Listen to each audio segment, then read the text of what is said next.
Three teams within one game of another for the top spot, and the Yankees looking to get in that mix. No reason to believe that over the last 45 games this race is going to look any different. The Orioles need to take wins in the division. Red Sox are here for game 1 of 2 right now.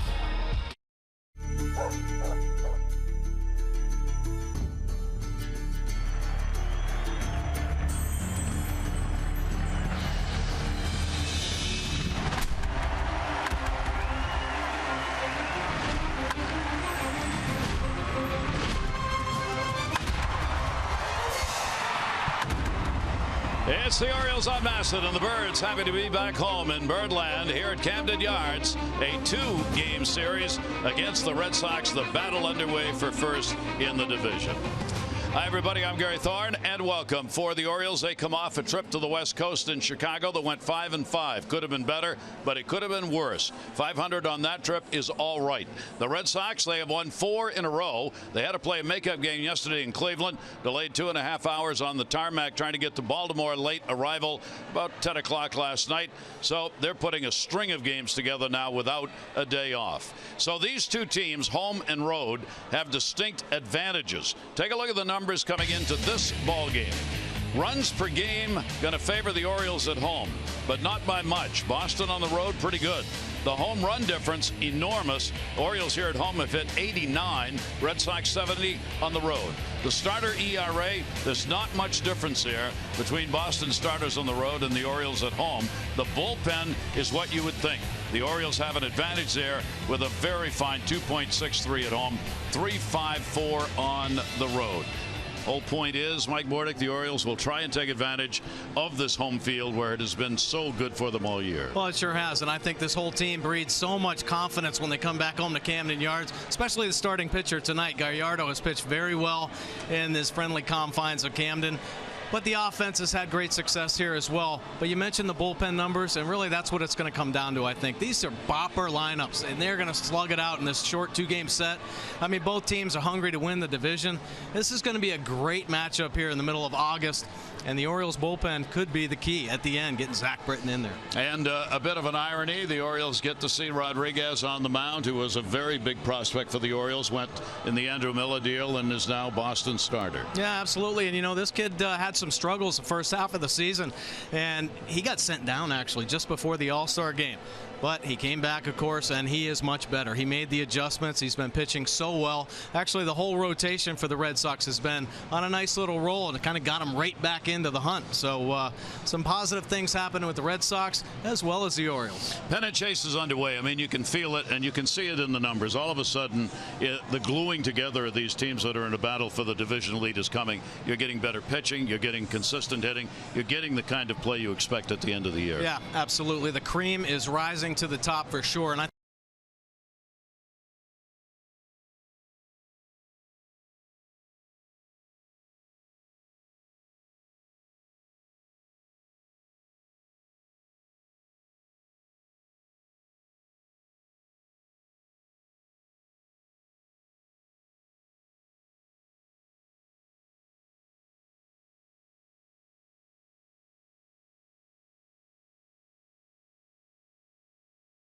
This race in the American League East certainly is tightening up. I mean, if you got 3 teams separated by only 1 game, with the Toronto Blue Jays and the Orioles tied for first, the Red Sox a game out, and then lo and behold, here come the Yankees.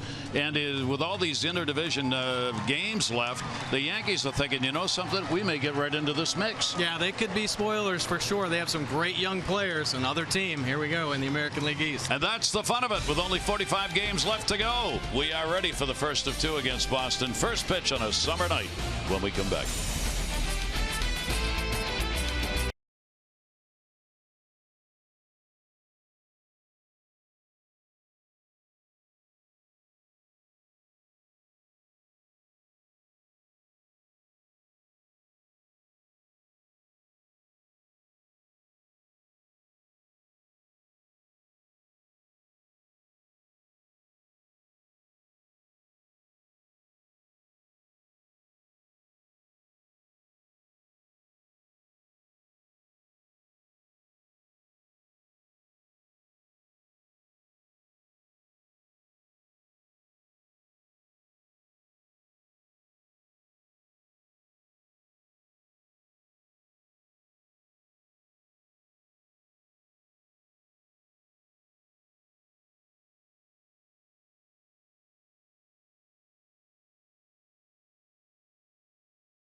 Orioles baseball on MASN is brought to you by Southwest. Transparency, low fares, nothing.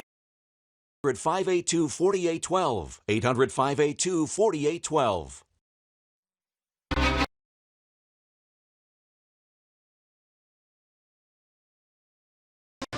BGE Home, Baltimore's home team for heating, cooling, plumbing. It is a summer night and a continuing summer week here. It has been hot. Our BGE Home game time temperature is going to be 88 degrees, and it is humid tonight. BGE Home, Baltimore's home team for heating, cooling, plumbing, and electrical. Why would you call anyone else? Well, the starting lineup for the Red Sox, and both of these managers have had their problems getting the lineups done tonight. A very late. Apparently, Hill's got a forearm tightness, and Benedetti is going to be making the start in left field. Bet's number is big against the O's. And let's take a look at Yovani Gallardo's pitch arsenal this season. The fastball 40% of the time. Move it in and out when he's on. He works the edges, but he's had some trouble being too fine. Got to attack this Red Sox lineup. Breaking ball as a slider and curve, and of course the change. After making his 16th start of the season, look for that 5th win. Pitching much better here at Camden Yards. That earned run average though on the year 5.17. Opponent sitting 281 overall. Has given up the 10 long balls, but he'll keep it down against this Red Sox lineup. Dustin Pedroia now in the leadoff spot for the Red Sox, where he is hitting very well. Thank you. He's got a 7-game hit streak coming in with that .308 batting average, and Pedroia, of course, always trouble for the Orioles. He's hitting .364 against the Orioles this year with a home run and a couple of RBIs. He was moved into the leadoff spot on Wednesday, and he's gone 13 for 27. That's a .481 average after John Farrell put him back into the #1 spot. Breaking ball by Gallardo is in there for a strike. Against Gallardo, Pedroia is 6 for 15 with a home run. A pretty good move by manager John Farrell. Of course, Dustin Pedroia does not give at bats away. Very aggressive, great batting eye. That ball will go to short. Hardy's up. Throw over will be in time. Pedroia is retired. Take a look at the Orioles defense behind Gallardo. Reimold sliding into left field. Jones in center. Davis in right field receiving. Hardy and Scope, the double play combination. Machado over at third. Steve Pearce making the start at first. And the veteran backstop Matt Wieters behind the plate.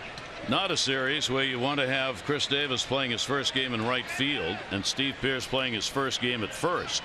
But that's what the Orioles have tonight. We don't know why Mark Trumbo was moved to the DH spot.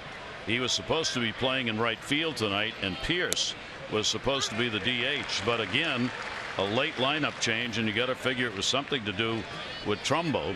You got Chris Davis in right for the first time this year. He played there last year, and Steve Pearce his first time at first base with the Orioles this year. Both have played those positions numerous times over their careers. Yeah, but I think there must be something going on with Trumbo, obviously, him not being in right field. Pearce has had some problems on the road trip with his arm and wrist, so Buck's been careful with him. That'll be fouled off by Xander Bogaerts. Bogaerts with a 3 for 10 off Gallardo.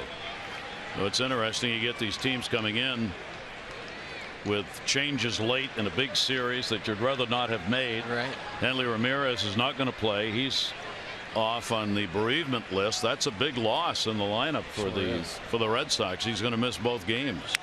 That'll go to short. Nope, third base will cut it off. Manny Machado with the big arm. Bogaerts retired. And that will bring up David Ortiz, our PNC inside the numbers. All-time versus the Orioles going back to '54. He ranks 3rd in home runs against the O's, 4th in RBIs, batting average 72nd, slugging percentage though at 13th. Those are the all-time rankings for opposing hitters against the Orioles since the O's came to Baltimore. And Ortiz has been right in the middle of it when it comes to putting runs across the plate. Yeah, one of the great offensive players in the game, and of course well respected here. 30,000 booing him when he came up to the plate. That's respect. Absolutely. Gallardo a chance for a good quick inning. He showed bunt. Will take the pitch up high. Gallardo again has had problems in the first inning this season. It has been the most troublesome. He has given up 12 earned runs in 20 innings pitched, 21st innings pitched. So his ERA in the first inning is 5.4. He'll get that one in at the knees, and Ortiz with a 1-ball 1-strike count. And David Ortiz shaking the head right there. Doesn't like that slow curve ball. Of course, Gallardo's got to come up with everything in the book. David Ortiz has been locked in all year. This Red Sox lineup, 3 potential MVP candidates: Ortiz, Bogaerts, and Betts. Yep. That'll be up and in. He has hit Gallardo hard with a 5 for 10 and a home run. Lifetime for Ortiz off the Orioles starter. And against the Orioles this season, he's hitting .350 with 5 home runs and 11 RBIs. No, you didn't see that rain. If you say it enough times, it's not raining, it's not raining, it's not raining. It won't make any difference. It's raining. It's just the sweat dripping in your eyes. Yeah, right. Fans moving for cover. 2-ball 2-strike count. Showers around. And a check swing. No ask by Wieters for the third base umpire to weigh in, so Matt didn't think he went around. A nice try right there from Gallardo. Trying to work all the quadrants. Almost gets the big lefty to bite on the up and away heater. 3-2 delivery on the way, and Ortiz will draw the walk. Yeah. Gallardo could have used that one. Nice little backdoor cutter. Big Poppy getting the benefit. So the Red Sox will get their first runner, and I say that with some quotation marks. Well, he doesn't run like he used to. But no, of course, he never really ran. That's true. David not fleet of foot, but usually he doesn't need to be because he's jogging around bases. Here is Mookie Betts in the cleanup spot. 3 for 9 off Gallardo. Betts a terror against the Orioles this year, hitting .419. He's had 6 home runs and 12 RBIs against the Orioles this season. An unbelievable number. And those home runs in a matter of 2 games where he got 5 of them. 1-0 delivery on the way, and that'll be a slow roller to short. Hardy's got the play at second base, though. He had a long time to get it there. That'll do it. So Gallardo gets through that first inning. We'll take a look at the Orioles lineup when we come back.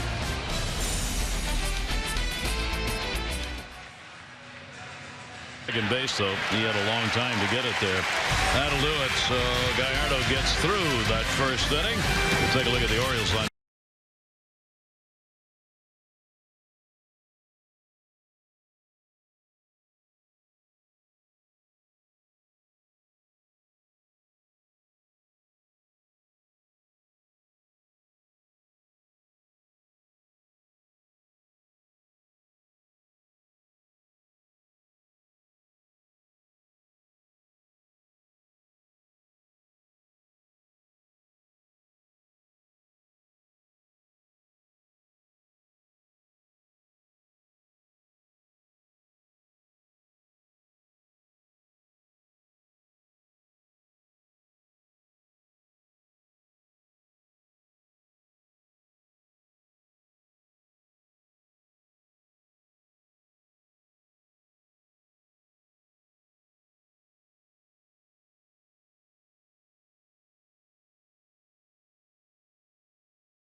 Here's the lineup for the Orioles, brought to you by Southwest. Transparency, low fares, nothing to hide. Jones, Scopa, Machado, Turnbull, Pierce, and Davis, Wieters, Hardy, and Reimold. Left-hander on the mound, so that's the lineup against the lefties. Great road trip for JJ. And let's take a look at Eduardo Rodriguez's pitch arsenal this season. The fastball 66% of the time. Good heater. Low to mid-90s with the fastball, breaking ball in 19% of the time. Does have the slider, but he'll cut his fastball a little bit. And of course the change. Had a rough first half of the season. And that earned run average up over 5, well up over 5. Got sent down just before the All-Star break. Came back with a vengeance. Has pitched much better since the All-Star break. Pulling the batting average way up to 280, but certainly coming down. The lefty's surprising number at 302. off Rodriguez. Originally signed by the Orioles in 2010. Now gets another shot at his former franchise. He is 1-1 this year and 1-3 lifetime against the Orioles. Rodriguez is a highly touted pitcher in the Orioles organization, and it wasn't easy giving him up, but it was the chance to get Andrew Miller. He was involved in that deal. Here is Adam Jones. Adam will lead it off for the Orioles. Scope and then Machado, and the pitch taken outside for a ball.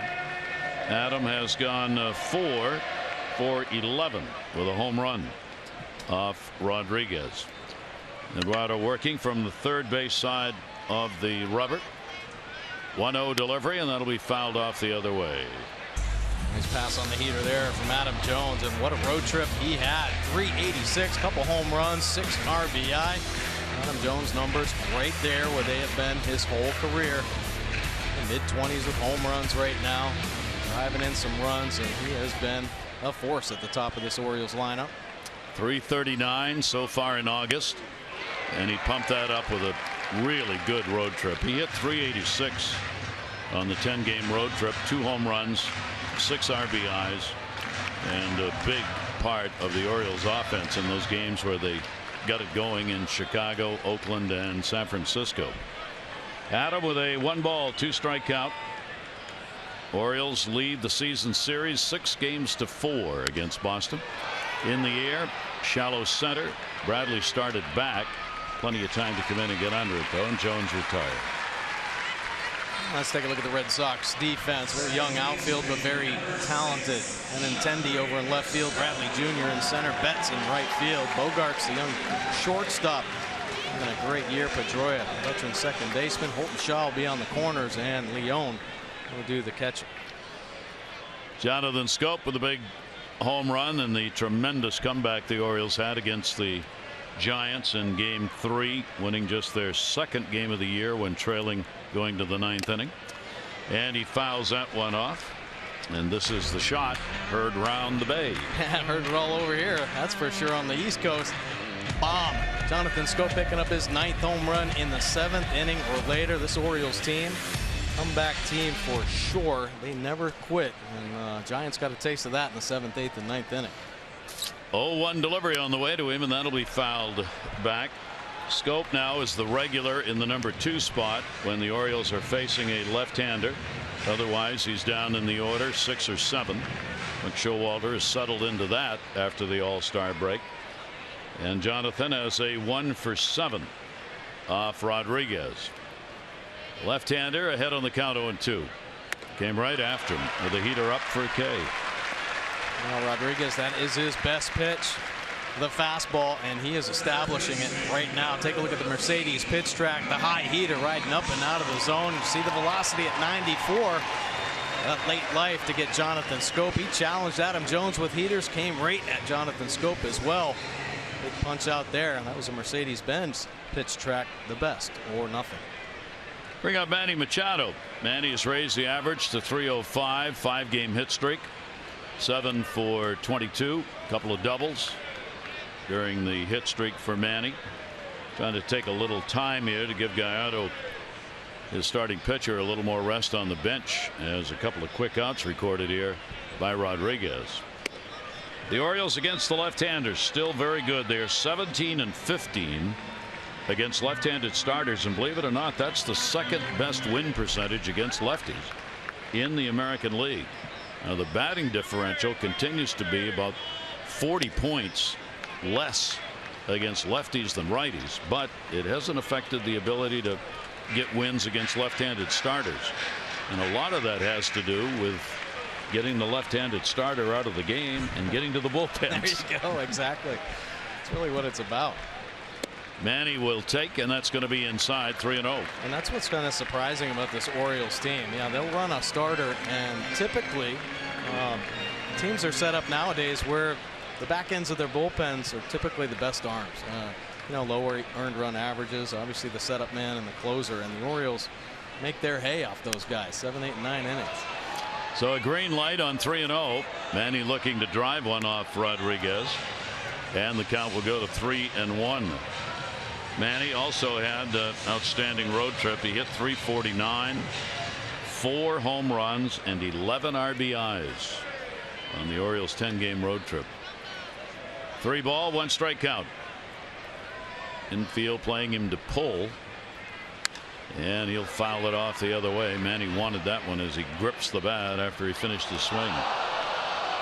Manny and Rodriguez teammates in the minor leagues with the Orioles, so you see a little friendly competition going on. Manny wishing he didn't miss that 3-1 fastball. You see the 5th pitch all over the white of the plate, and he hasn't missed many of those this year.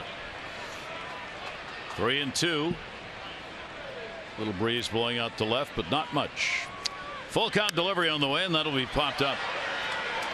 Leon coming back, has room, and the catch made by both of them. Phil Cuzzi, the home plate umpire, caught the mask, and Leon caught the ball. I have never seen that in a baseball game in my life. I've never seen the umpire catch the mask. Look at this. There's 1 out, and there's 2. It's a double play.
For being selected. 500 more for every Orioles home run hit tonight. Play Home Run Rich's scratch offs, win up to $50,000. Enter non-winning tickets for a chance to be the contestant of the game. MDLottery.com. And the pitch will be taken up high. Jackie Bradley Jr., center fielder, great year, 284 power, 66 RBIs, part of this potent offense which leads the majors in so many offensive categories. He will take the pitch up high.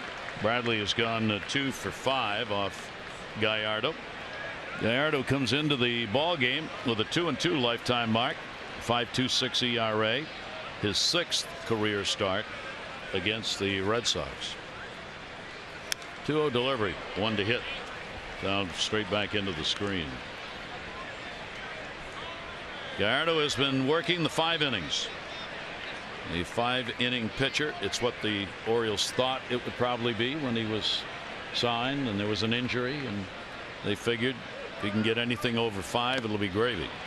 Over the top of it, foul tipped, and a 2-ball 2-strike count. Yeah, we've seen Gallardo this year kind of go through a few changes. His pitch count would get elevated too soon. Of course, he has to be a finesse pitcher, work the edges, but Buck Showalter really has asked him to be more aggressive in the zone. Of course, they have to be quality pitches. The last outing, maybe his best outing of the year, went 6 innings out in Oakland. Took a tough loss, but a great game for Gallardo. Dom Chidi looking on this evening as the pitching coach tonight. And that one to second base on the ground. Played by Scope, and he's got it. Jackie Bradley Jr. retired. Take a look at our Coons.com league leaderboard, brought to you by Coons.com. Over 2 million vehicles sold and counting. Yeah, this is a snapshot for the Red Sox. And see what's highlighted right there. Everything about their offense. First in batting average, first in runs per game. And it has been up all year long. It has been a dominant offense. They might have taken a couple weeks off here in the month of July, but it's been consistent. 8th in home runs. It's the pitching that's been a little suspect and on that roller coaster ride. But even their rotation is starting to stabilize a little bit here recently. Leone will take the off-speed delivery. Leone with a 5-game hit streak coming in. He has never faced Gallardo before. 389, 41 games with Boston, putting up some pretty good numbers. And Leone will take that one up and in. Gallardo not afraid to back off hitters, and with this Red Sox lineup, something you probably need to do. Yeah, you sure do. I mean, this team starts to get comfortable in there, and they're going to start backlegging. And they have power, they have speed, they have a real well-rounded offense going. Mookie Betts, we talked about him being a potential MVP candidate. Yeah, he can steal as well as hit for power. 20 bags or so stolen this year. Leone with a 2-ball 1-strike count. Orioles have the full shift on. Scope out in shallow right field. And he'll take it inside. Phil Cuzzi, who was the home plate umpire over the years, has been pretty favorable towards pitchers. In fact, if history holds true, there'll be a number of hitters turning back on him tonight with questions. We'll see. Here's the 3-1 delivery on the way, and that one will be taken inside. So a 1-out walk. Second walk surrendered by Gallardo in the game. Fireworks night's coming back to the ballpark on Friday. The Astros will be in town after the ball game. Fireworks presented by the Baltimore Area Credit Unions. So gather up the family, make a night of it. That's Orioles.com or 888-848-BIRD for tickets. Travis Shaw getting the start at first base with Ramirez on the bereavement list. With Ramirez out of there, they're going to miss a .275 average, 16 home runs and 71 RBIs. That's what we were talking about. Plus, he was playing outstanding defense at first base for John Farrell's Red Sox. So Travis Shaw takes his place for the 2 games in this set. Shaw 14 homers, 58 RBIs. He's played a lot. He's moving in on 400 at bats. 1-0 delivery on the way, and that'll be foul back. Yeah, this guy has been really their unsung hero. They've got a lot of young superstars, but Shaw stepped in. They had some problems at third base when Sandoval was let go. Actually, didn't he have surgery? That was the deal. Yeah. So he isn't going to be in the lineup this year. So Shaw steps in and has played a great third base. They didn't expect him to play that well, and offensively a big-time contributor as well. He would be at third base in the ball game tonight if Ramirez was healthy. Aaron Hill, who's getting a lot of starts over there, was originally in. He's out with the right forearm tightness. So John Farrell's had to juggle, much as Buck Showalter has had to do here for the first game of this 2-game set. 1 ball, 2-strike count. Runner on first. That'll be chopped off the catcher Wieters and off some part of the body of Shaw, who limps away. Down hard. Boy, he is limping gingerly here. 4-seam fastball up and in. We've seen already. Oh, off the knee. Yeah, that doesn't feel good. Not at all. Gallardo moving the fastball very well. Good 4-seamer there, but he's cutting it in on the lefties. He's also 2-seaming it, trying to run it back in on that inside corner. So fastball moving very well for Gallardo right now. Here at Camden Yards, he has had 6 previous starts. Some of that with Texas. 2-0. 2.73 ERA, and long enough time for Shaw that they want to take a look. John Farrell's coming out. I mean, where that hit, you got to be concerned about a bone bruise or worse. Yeah, isn't that crazy? I mean, guys just whistle balls down off their feet. They stomp on it, they kick it out, but up around the knee area, gets a little tender. It's a little more muscle. Squares this one up. Actually, that's all bone. That's like shin, kneecapish.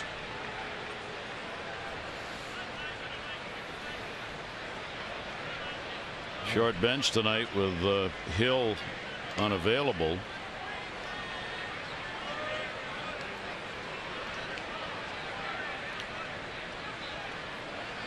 It's a trainer's tough decision. You got to come out. You can't do a real good examination. You just have to try and hope you make the right call. They need to bring back the cold spray. That was the cure-all. Trainer would come out and just spray it, freeze it. Everything went away. Everything's good, thanks. Don't use that anymore, do they? No, it never really worked. I don't think. No. Well, it numbed everything. I mean, it could only make an injury worse. Got a cast on your leg the next day. So he will stand back in. Shaw with a 1-2 count. Leone on at first base being held by Pierce. And a breaking ball. Pierce makes a great stop. Hardy won, and they turn the double play. In his first start for the Orioles at first base this year, Pierce gobbles one up, and that ball hit so hard, Hardy had plenty of time to turn to.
T-Mobile to our notebook and our East Winds page. Yankees have won 5 of their last 6, and a win tonight. They'll have a season best 5 over 500. The Blue Jays have been within a game of the division lead, leading, trailing, or tied for 18 consecutive days. They come in tied with the Orioles for this one. And the Red Sox 5-32 when they score 3 or fewer runs. That is the second worst number in that category with 3 or fewer runs in the majors. Only Minnesota has a more losing record. So they get to that 4. John Farrell's team's on the fly, and that's the same thing true for the Orioles. The Orioles' magic number is also 4. 4 and above, you win. No score in this one, and the pitch will be taken by Trumbo. So Mark moving from right field to the DH role in this game, which he has done before, leading the majors in home runs with 34. Pitch will be taken outside. He has not had a hit against Rodriguez in 6 at-bats.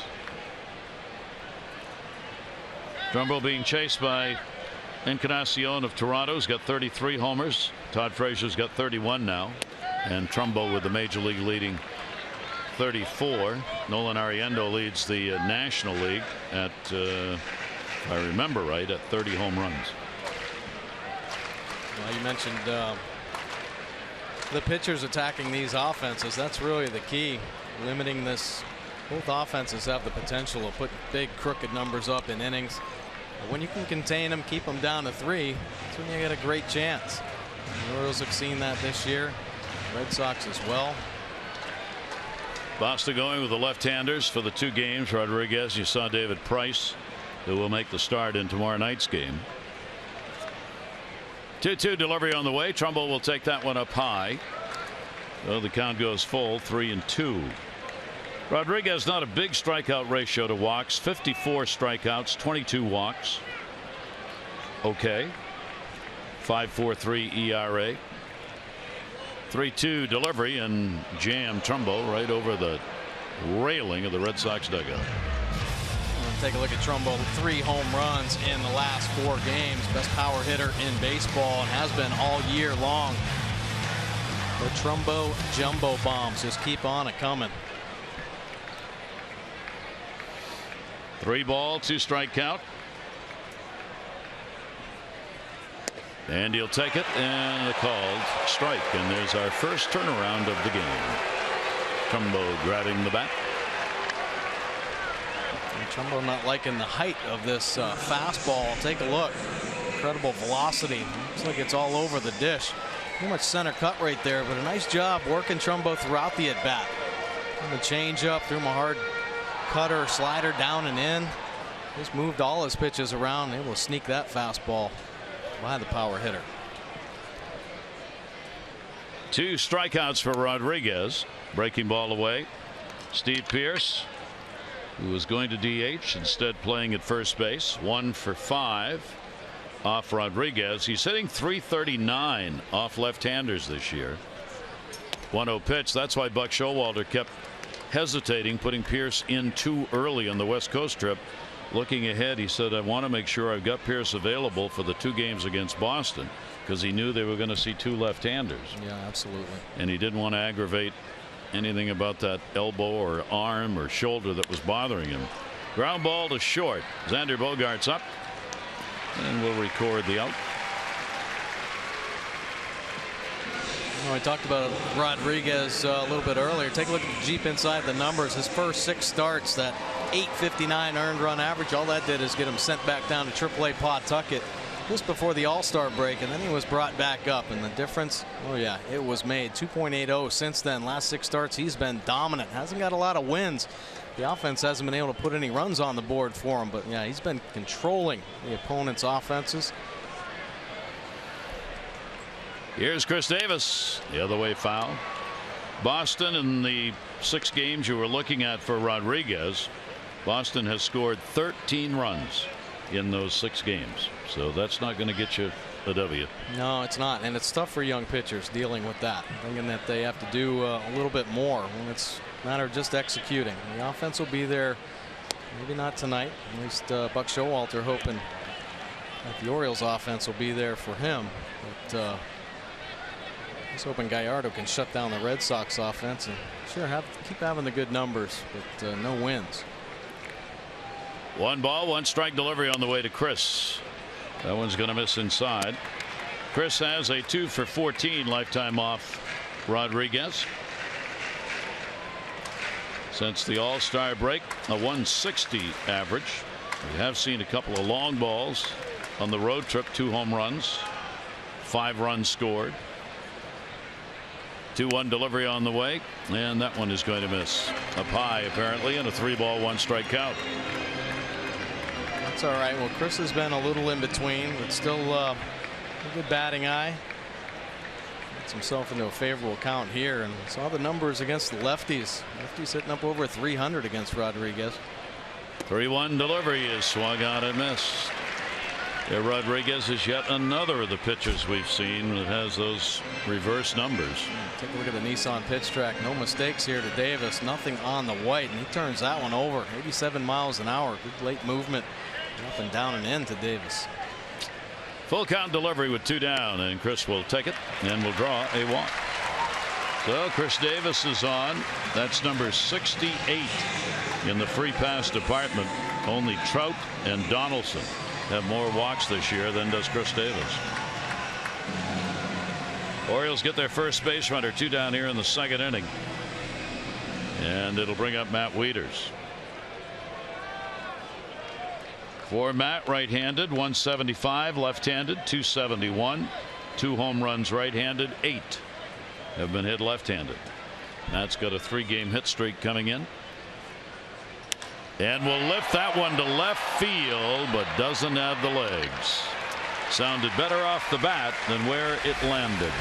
So the Orioles are retired. Base runner left on. Gallardo back to the mound.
It's from Express Care, a LifeBridge health partner.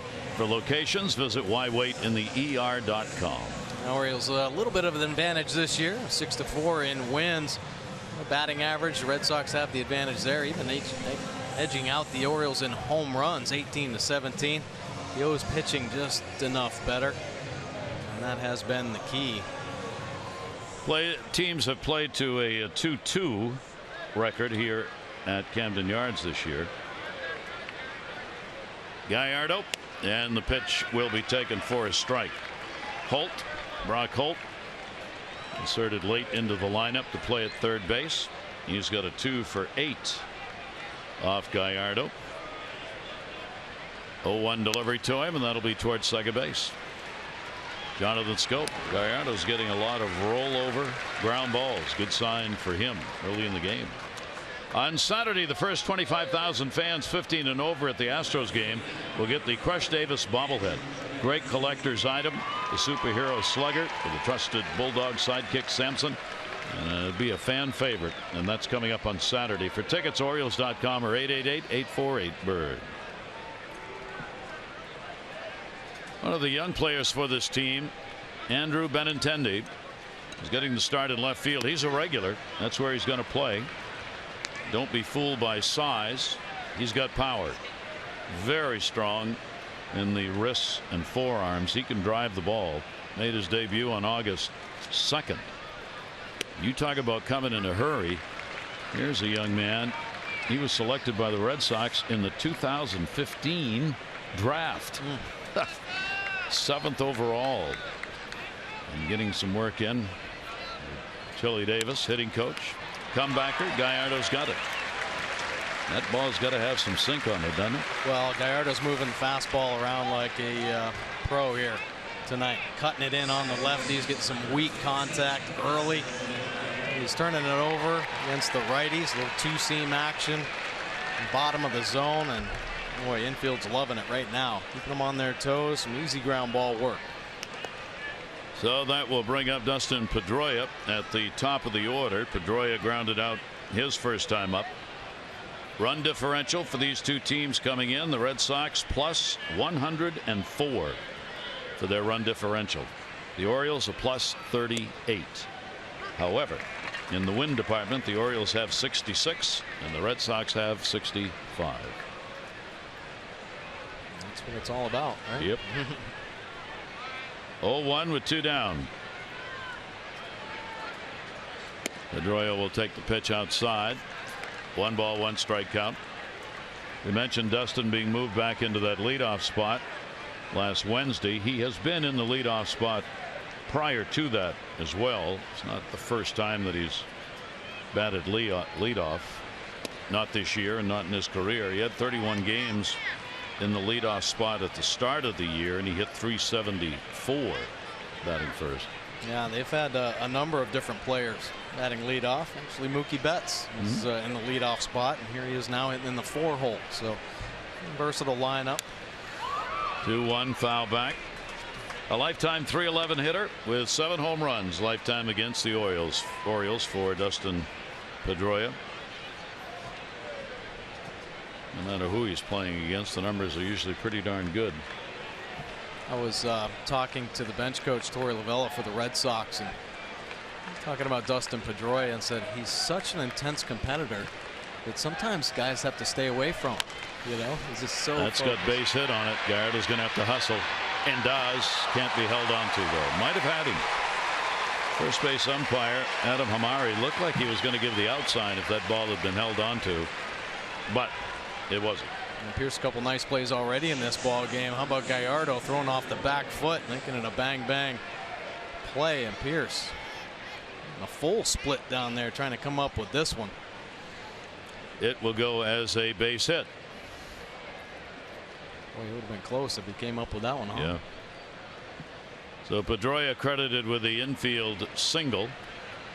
That will bring Bogaerts to the plate, and Matt Wieters went out to have a word. Bogaerts grounded out his first time up. Xander Bogaerts having a big year. He's hit safely in the last 9 games that he's played in this ballpark. 3 doubles, 7 RBIs in those games. Against Gallardo, now 3 for 11. 2 down, runner at first base. No score, top of the 3rd. Pitch will be inside for a ball. Well, Gallardo and Wieters on the same page right now, really working. Not a lot of balls hit hard off the Red Sox bat.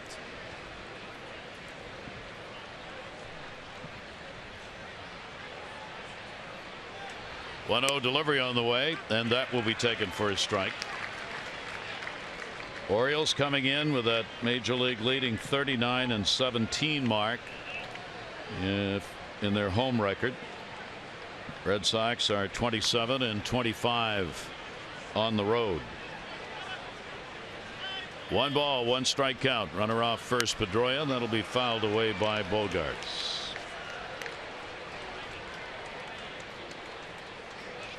The Red Sox like playing in their home park as well. A lot of success in Boston where they've picked up 38 wins, but they're going to be tested here coming up.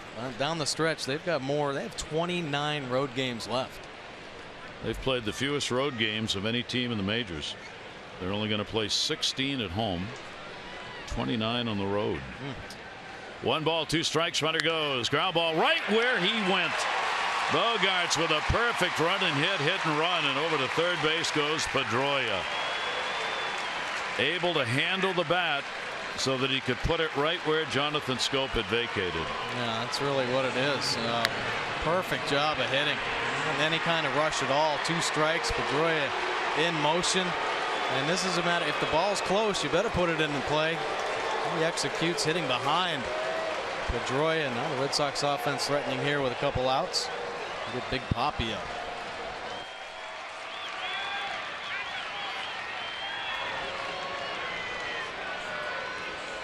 So here's Big Papi. Ortiz drew a walk his first time up. 2 on. There are 2 down. Ortiz 356 with runners in scoring position. And the pitch will be taken up high for a ball. Now we say so often you go through a lineup if you're the opposing team and you're the pitcher and you say, all right, who in this lineup do I not want to beat me? Well, for Gallardo, clearly Ortiz is one of those. There's more than one, but Ortiz is 5 for 10 off him. Right. Plus all the other numbers.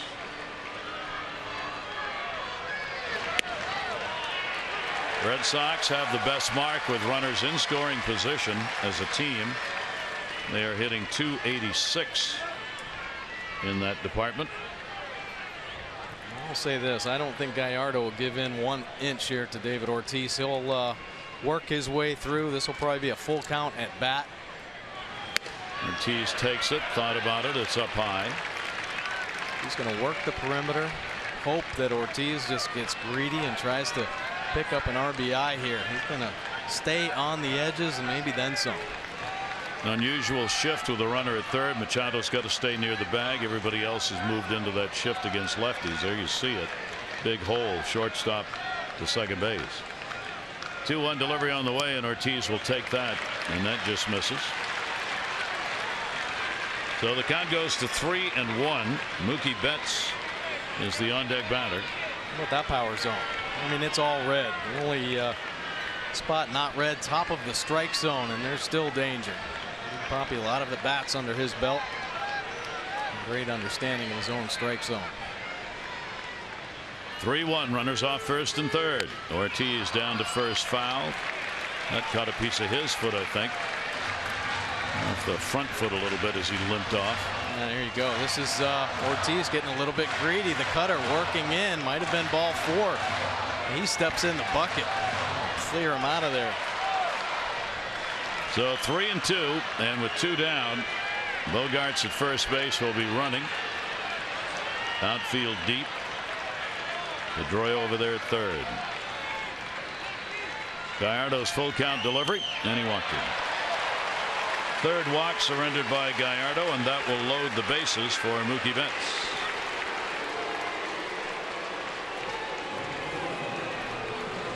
You kind of take your chances there with Ortiz, and Ortiz stays patient throughout the whole at bat, but Gallardo didn't get hurt there.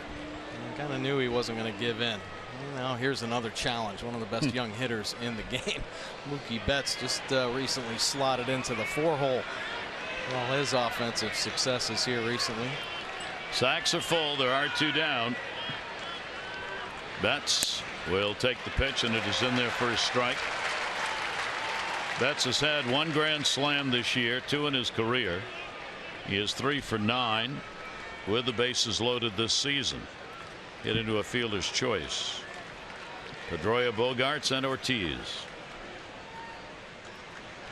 Betts down to third, over the bag. No, a foul ball. The game of inches. Yeah, another great pitch from Gallardo. Pitch that looks like it's going to stay on the white, but just a little 2-seam action working in on the hands of Betts, and gets it in there enough and to hook it foul just down the left field line. Then Bellino, third base umpire, on the line. And if they're on the phone to the bullpen already, Rodriguez have a problem. Here's the 0-2 delivery. Ooh, did he go? Check it first. New. Adam Hamari. And now Betts in protective mode here. Falls behind 0-2. Look at the body go. Gallardo advantage for him right now. Sure, him and Wieters on the same page. Take advantage of Betts' aggressiveness. 1 ball, 2 strike count. 2 singles and a walk have loaded him up. Timeout asked for by Mookie Betts at the plate. Career high 8 runs driven in on Sunday. Continuing just a very successful year. 1-2 delivery in the air to right field, going back near the warning track. It'll be handled by Chris Davis. You know, Chris is out there going, first fly ball they've had out here this year. Here you go, baby, in the glove.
He was here, GM of the Red Sox, a year ago, just over a week removed from his firing as Detroit Tigers president, CEO, GM. Saturday marked the anniversary of his meeting with the Red Sox, and 5 days later, it was announced that he had a new role. He would come to Boston. It's amazing. I've always told people you need a 1-year cycle before you really know what's taking place in an organization. We're starting to settle into that pace a little bit. From Alex Spire, Boston Globe story. And Dombrowski following the team here to Boston from Cleveland on this road trip. The acquisitions like David Price to try and get this Red Sox a championship. Yeah, absolutely. You know, you take some time to study the organization. Obviously, you look at the big league club, but you wonder if there's depth in the minor leagues. Can you make trades? Do you have young promising talent that you can call up? And Red Sox right now seem to be in a pretty good spot. They have a lot of great young talent in their minor leagues. We've seen that this year with some of the young players they've called up. And I'm not talking about Betts and Bradley Jr. I'm talking like Benintendi, Shaw, those type of players. J.J. Hardy leading it off for the Orioles, bottom of the third inning. J.J. comes in with a 4-game hit streak. Hardy on the year has put up numbers against both righties and lefties, gotten better as the season has worn on, hitting .268 off the lefties, .280 off the righties for J.J. Coach Scott Coolbaugh has gone through the ups and downs with this Orioles offense. Hardy down to third, foul. 2-ball, 2-strike count. Reimold's batting ninth. He's on deck. And Adam Jones at the top of the order. Red Sox have only played .500 ball against the East. They're 22-22 in the division. The Orioles 26-19 and a strike on the outside corner. Hardy's retired. K number 3 for Rodriguez. JJ not liking that call, but you see what Rodriguez has mastered, that fastball command again. He dots that one. 93 on the outside corner. Double the bottom of the zone. Couple working away. Tough pitches for Hardy to get to. Big first out. That'll bring Reimold to the plate. Nolan a 3 for 12 off Rodriguez. And will take the pitch on the inside corner. Since the All-Star break, just 4 for 44 in 21 games for Nolan. The 0-1 delivery. Orioles continue to work with a somewhat short bench. Caleb Joseph, your backup catcher over there. Steve Pearce is in the ball game. Buck Showalter's choices carrying the extra pitcher and a shorter bench. Not a lot. Ryan Flaherty, of course, utility who can go anywhere for the Orioles in the field, can make a huge difference. That's pretty much that starting lineup. The Orioles win or lose without. Yeah, and the only moving parts typically the corner outfielders. This Orioles team. J.J. Hardy healthy, and that infield isn't moving at all. Pop up first base side out of play. Kim, of course, does not start against the left-handers, but on the bench available should a right-hander come into the ball game later on.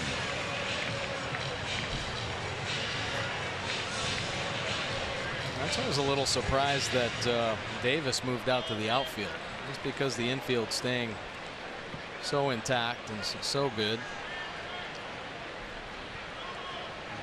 Typically doesn't like to mix things up like that. Towering pop up first base side. Shaw. And he's got it. 2 down here in the third inning. Well, the race for October heating up. Blue Jays, crucial 3-game set starting Monday, August 29. Get into the playoff push with the Orioles. Get your tickets at Orioles.com or 888-848-BIRD. Yeah, you kind of got to think through what Buck had to do tonight. Whatever the problem was with Trumbo, and he couldn't play in the outfield and had the DH, your choices now get limited. You're not going to put Kim in against a left-hander. Pierce has got a bad arm, so you don't want him in the outfield. Right. So you're kind of left with Davis and Wright. Right. Right. I mean, Ryan Flaherty could have come in and played right field, or he could have played first base, but you wanted Pierce in the lineup, and you wanted Davis in the lineup for the bat. So the choice was kind of made for him, and we don't know why Trumbo got moved from right to DH. That came too late to ask. Adam Jones flied out his first time up. He'll go the other way, foul. Hey, you can text Masson's word of the day. Refinance to 29292. Your chance to win a signed Adam Jones ball from Masson. That's Refinance 29292, brought to you by Security Plus Federal Credit Union. Refinance your vehicle with Security Plus today. Get 1% cash back on the financed amount, plus no payments for 90 days. Everybody's looking at the lineup card. Yeah, that's got him on a pitch away. So a couple of strikeouts in the inning, 4 in the ball game. Orioles retired in order, 3 scoreless.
Fourth inning of Orioles baseball is brought to you by the RAV4 Hybrid, all-wheel drive and unexpected performance. Visit buyatoyota.com.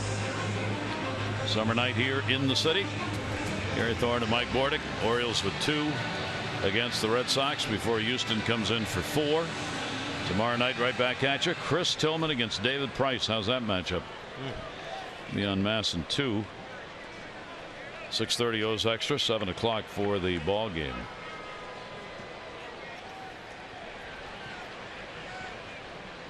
Gallardo, and a swing and a miss by Jackie Bradley Jr. He grounded out his first time up. Red Sox 0-2-0. The Orioles 0-0-0. Just as predicted by all the experts, a slugfest. Lots of runs, lots of hits, lots of home runs. We don't know who those experts were. Well, didn't we talk about that? Hey, we saying that? Or was that me? No, it was us. Give him time. That's right. Give him time. 1 ball, 1 strike count from Gallardo, and a swing and a miss and a pitch up in the strike zone, but up 1-2. Well, this kind of shows what it's all about, pitching. Gallardo is working the edges right now. Rodriguez not making many mistakes with his fastball. Pitching always can stop good hitting. And he goes after another one up there with the same result. Gallardo gets his first strikeout. He's really working right now. Wieters has got him on a roll. Starts him off with a slow breaking ball. So it looks like the ball is going to be up and obviously drops down. But then he attacks with the 3 fastballs at the top of the zone. Pretty impressive stuff right there. Change the eye level. Wieters senses he's going to climb the ladder. And boom, Gallardo executes. Perfectly done. I'm going to bring up Sandy Leon, who drew a walk his first time up. The Red Sox catcher shift on against him and pitched to the shift inside for a ball. Career high 5-game hit streak in which he's had 9 hits, 9 for 17 or 16 during the streak. 1-0 delivery, off speed pitch, and that one's a good one in there for a strike.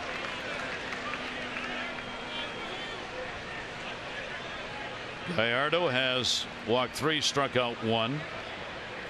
Eduardo Rodriguez a walk and 4 strikeouts for the Red Sox. Lifts that one in the air to left, not deep. Reimold. 2 down. Arlo's home field advantage. Yeah, for Gallardo was certainly an advantage here. Surprisingly, too. Camden Yards not the easiest place to pitch, but Giovanni having great success in his 5 starts, 2 wins with a 3.33 earned run average. Opposed to on the road where he's made the 10 starts, only 2 wins with the 4 losses. And how about that earned run average, almost doubling, up over 6 for Gallardo. Opponent's hitting much better as well. Happy to pitch here. Travis Shaw hit into a double play his first time up, and the pitch will be taken. Yankees have taken a 2-0 lead on Toronto there in the 4th inning. Yankees are suddenly the Bronx Bombers again. Didi Gregorius, Gary Sanchez, both have solo home runs for the Yankees. 1-0 delivery on the way. Get the feeling the call up of these younger players has breathed new life into the Yankees team. Oh yeah, absolutely. I've been reading some articles on some of these younger players, and when the Yankees were so good with Jeter and all their great young players, well, they were young at the time, Posada and Rivera, all those guys. That was the nucleus. Well, they have another group that's come up, these young players, after getting rid of a lot of payroll, and these players talk about what's preached through the Yankee system, and it's all about winning. So that's all they know, and that's all they care about. They say numbers don't mean a thing. It's all about winning, just like the old school Yankees did. So Girardi's going to love managing that, isn't he? They're right. Yeah, absolutely. 3 ball, 1 strike count from Gallardo. Shaw, 2 down, nobody on here in the 4th inning. Big house on hand here at the ballpark tonight. An important 2-game set, and that's going to be outside. So the 4th walk surrendered by Gallardo. That would come with 2 down. will extend the inning and give Brock Holt a chance, the third baseman. So Holt will stand in. Not had a hit in his last 8 at bats. He did have a really good last Saturday, though. Had a career tying 3 runs Saturday's win, including a home run. And he'll take the pitch for his strike. Gallardo has surrendered a walk an inning so far in this ball game. He gave up 6 walks against Oakland in that last outing, but only a run on 4 hits. Yeah, that's his game. Working the edges, not giving in. Brock Holt will take that inside. Hopes for hitters to expand the zone a little bit.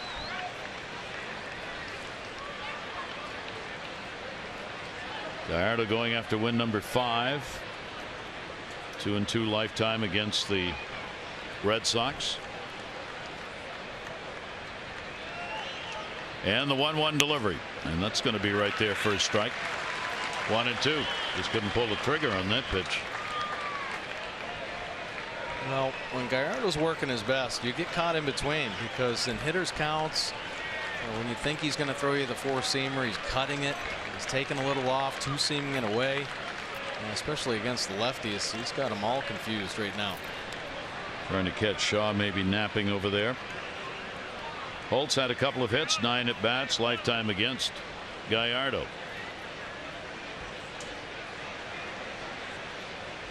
Lefties 277, right-handers 284 off the Orioles starter. Virtually no difference. 1-2 delivery, and that'll just miss outside. Tantalizing. And a 2-ball 2-strike count. Brian Graham is in the bullpen. Dom Chidi in the lower left is in Dave Wallace's spot, pitching coach tonight. Dave is away on family matters. 2-2 delivery on the way, and that one in the air to right field. Chris Davis. He's there and puts it away. No runs, no hits, no errors. 1 left on base. Orioles, Scope, Machado, and Trumbo coming up.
Baseball on Masson, brought to you by Southwest.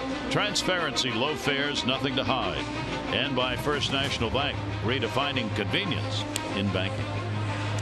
Great place to be on the water or at the ballpark on this summer night. 88 degrees when we started. A very brief light sprinkle started the ball game, and that has gone away.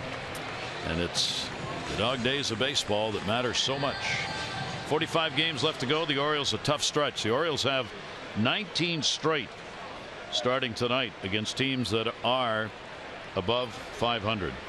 The Orioles have played 33 and 33. They've played 500 baseball against teams 500 or better coming into the ball game tonight, so they're going to be tested in that regard. Pitch on the way, and a great tailing pitch away from Jonathan Schoop. Yeah, nice changeup. The second best pitch against the right-handed hitters, and he'll fade it away off his good fastball. 0-1 delivery on the way, and that'll be outside. Jonathan closing in on the Orioles mark for second baseman and home runs. He's got 18.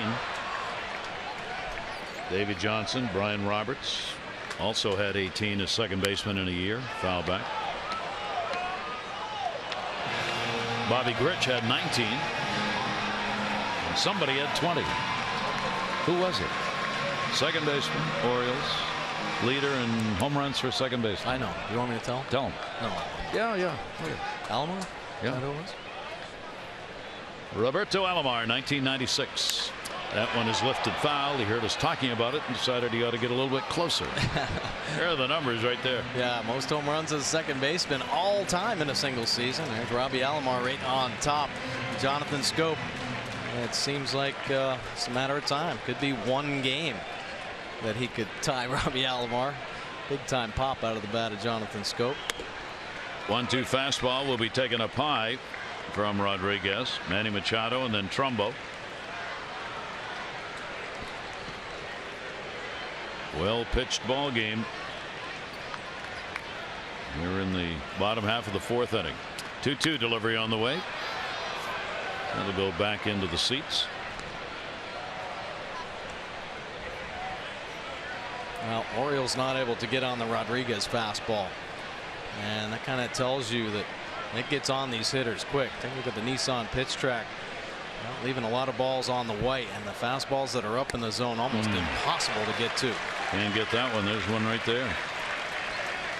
Boy, this one like it had a natural cut to it at 93. Leon setting up in, and they find the target spot. Good look right here. Schoop trying to pull the hands in tight to get the barrel to the ball, but the life on the heater beats him. Rodriguez with 5 strikeouts. You have the youngster Rodriguez at 23, Gallardo the veteran at 30. Going at it here in this ball game. You saw Carl Willis, the pitching coach on the Red Sox bench. Red Sox really hoping Rodriguez can finish strong. Pitch is taken for a strike. Manny Machado popped out his first time up. For Manny, 349 off the Red Sox this year. 2 home runs, 7 RBIs against them. And did he go? Yep. Adam Hamari down at first base and an 0-2 count. And Machado going, yep, I did. Yeah, you know it's a good heater when you get Manny to check swing. Best in the business at the high fastball. And that one extra life. 0-2 pitch came right at him. You have a real difference. Gallardo, when you get in these situations, he wants to spot you an inch up, down, outside, inside, make it go after a non-strike. Rodriguez is more inclined to keep coming at you. Part of that, the youth probably, and throwing strikes where you don't have to. 0-2 delivery on the way, and that one up and in. But the one thing he is doing, yeah, he's being aggressive, but he's being aggressive at the top of the zone with that heater. And then it seems at times when he senses, or Leon senses, that the hitter's getting on that, that's when he's going to turn over the changeup down and away or cut it down and in to the righties. 1-2 delivery. Nasty stuff. Machado just slams the bat into his other hand. He really didn't waste any time here. Once he figured he was going to get Machado to bite on the high heater, he stayed right there. Every fastball up above the top of the zone. And this one just riding through with the extra life to get Machado. His high in strikeouts this year is 8 against Minnesota. Career high is 9 that came against the Orioles last September. He's got 6 in the ball game. And a swing and a miss by Trumbo. That pitch to right-handers is unhittable. That's filthy right there. That's a changeup. Throws it hard, 87, and it just trapdoored on Trumbo there. Disappearing pitch. Mark, 3 home runs, 8 RBIs in the last 4 games. Pitch taken up high. That pitch before used to be referred to as a screwball. a turnover pitch. Yeah. That would go down and if you're a left-hander, down and away from a right-hander. Sure. And now we just call it a changeup, huh? Yeah, they just finish with that index finger on the inside of the baseball instead of finishing like a true four-seam fastball. So yeah, it's not as aggressive as the old screwball, but certainly effective when you get that type of movement. Here are the numbers we've looked at. The home runs, of course, go to the right-handers, but ironically, the average goes to the left-handers. 1 ball, 2 strike count on Trumbo. And he'll foul that back over the screen. Rodriguez has struck out the last 3 and 4 of the last 5 batters that he has faced in this ball game. That will run the pitch count up a little bit, but he's retired the side in order 2 of the 3 innings. 1-2 delivery on the way, and make it another one. So he struck out 4 in a row, strikes the side out here, retires the side in order for 3 of 4 innings.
For the achiever in you. TJ McFarland on his rehab assignment. This will be in Frederick, Maryland tonight. And his first start went 3 innings. Tonight only lasting 1/3 of an inning, giving up the 4 hits. Of course, TJ rehabbing the knee. It's something he's been dealing with, well, it seems like all year long. He started having the knee problem back in May, but good to see him back throwing again and on that rehab start. We'll see him in September for sure. And the pitch will be taken for a strike. Benintendi grounded out his first time up. Andrew, the number 7 overall pick in 2015, already at the major league level, and as we said, now a regular in the outfield. In the air to right field. Davis back looking, and it's going to hit halfway up the wall. Benintendi going in for 2 will go head first, and he's got a leadoff double.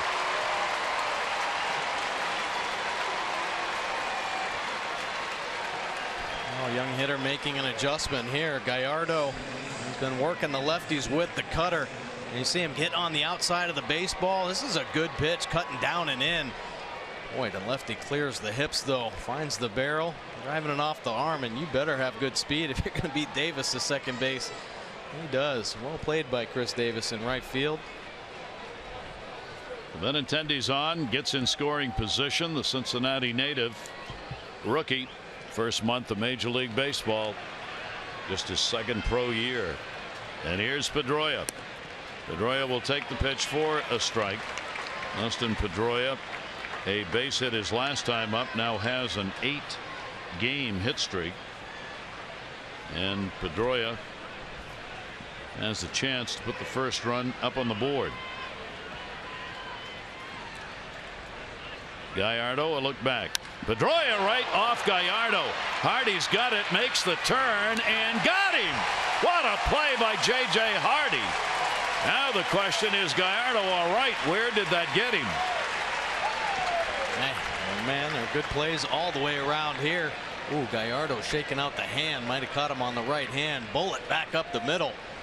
And redirected over to J.J. Hardy. How about the base running by the young Benintendi at second base? He just freezes and goes back. Hardy would have thrown him out at third base for sure. But J.J. Hardy, when you want to make an athletic play, he can do it as well as anybody. And now the concern on Gallardo. They are checking out that right wrist, forearm area. Gallardo with the finish, and there it comes. Oh, right off the elbow it looked. Ooh, man. Well, you know he can't feel the baseball too well. Oh, getting the Charlie horse right on the outside of the forearm.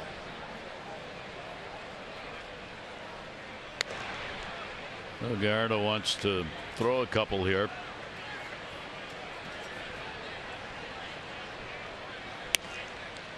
Well, if you can get it in there and keep it warm right now, you might be able to make it through. But take a look, lower left corner of the screen. See where it catches him off that right elbow. As soon as he has downtime, that thing's going to get tight. So he's got to get back on the bump and keep on throwing. So Gallardo gets Pedroia on a 1-6-3, holding Benintendi at second base, and now Bogaerts. Xander Bogaerts this year, 298 with runners in scoring position. He's had a base hit, and he is grounded out. 3 hits on the board for the Red Sox, 0-0-0 for the Orioles. Bogaerts to be followed by Ortiz. Gallardo's pitch, and it will miss for a ball. Gallardo 9 out of 20 first pitch strikes thrown tonight, 9 for 20. Richie Banzel's the trainer, keeping a close eye on any reactions or movements by Gallardo. Might indicate some problems. That'll be foul back, and a 1-ball-1-strike count. Yeah, and Richie will be watching, not to see if he's really shaking out the forearm or anything, but he's going to be watching to see if the mechanics start to change at all, because you don't have the right feel for your grip. You try to do something differently, and that's when you can develop another major problem. So Richie making sure the mechanics stay true. Waiters out to check.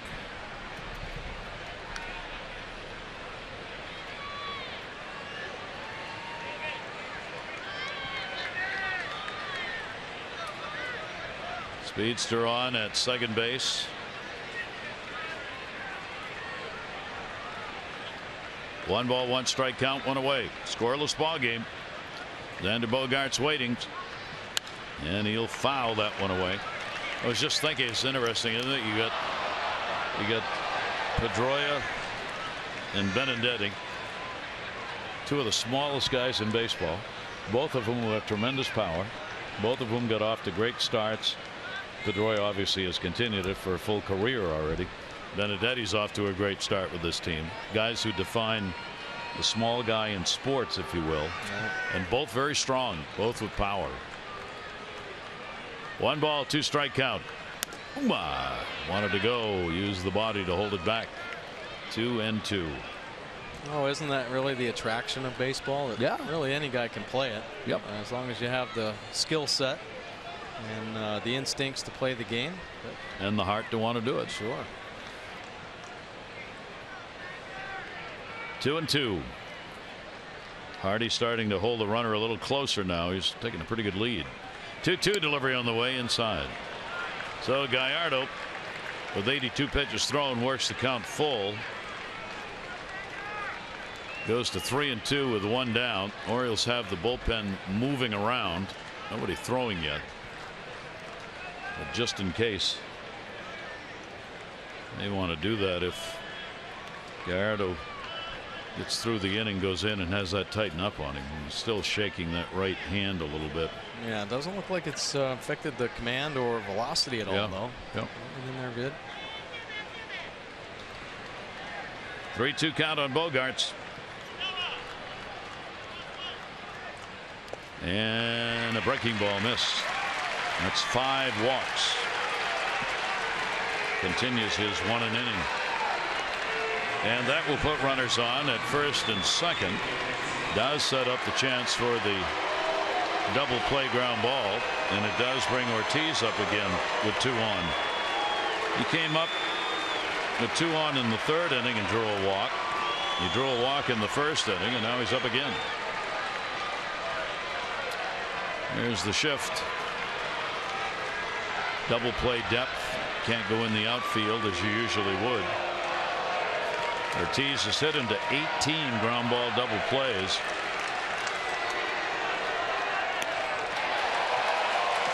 You can get it on the ground, you're going to double him up. He has no speed at all. And that's why he takes swings like that. He doesn't want to hit it on the ground. That's right. He's looking for the long ball or double in the gap. Leads the majors in slugging and OPS. 0-1 delivery to him will be outside.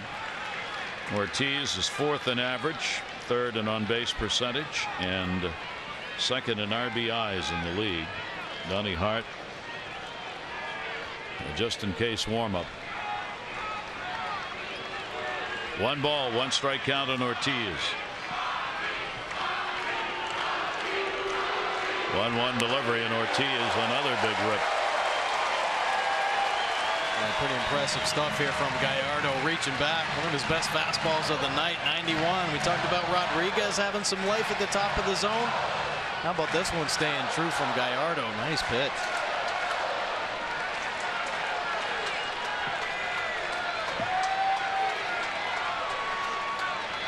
Big game, big at bat. 1-2 delivery. Ortiz takes it. It will miss inside. After being up, changed the eye level and got it down, and almost got him to go after it. Yeah, that's close there. And you can tell a little bit of problem with the breaking ball. Maybe that cutter, trying to finish that pitch with the forearm, possibly tightening up. Only the 2nd game where Gallardo's walked 5. Pedroia is the one who hit that one back off Gallardo. 2-2, and he went around on it. So Gallardo will pick up strikeout number 2. Gallardo not giving in one bit here to David Ortiz. Let's take a look pitch by pitch.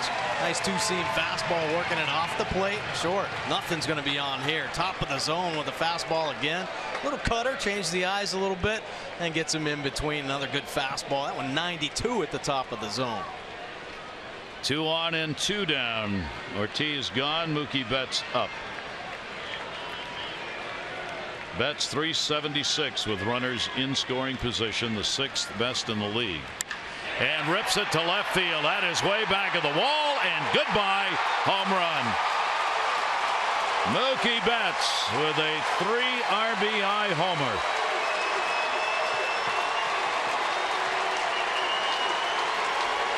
His 7th home run against the Orioles this year, and 15 RBIs. Right. He has been a wrecking machine against this Orioles team. Put up some big numbers here at Camden Yards, and this is a straight ambush right here. A little cutter staying in the middle of the plate, and how about the bat speed? Short and quick. The reason why he got moved to the 4-hole. He's producing right now. There aren't many times you get a leadoff batter who's a really good one in the same season gets moved to the 4-hole. Right. You're right. There you see why. So Betts delivers. Gallardo surrendering his 11th home run of the year. 5 of those hit by right-handers. And here's Bradley, Jackie Bradley Jr., a big 2-out hit. And the pitch taken for a strike. He has grounded out and struck out. Now Vance Worley will get up in the bullpen, so he's working for real. They're going to try and let Gallardo finish the 5th, and then he'll be out.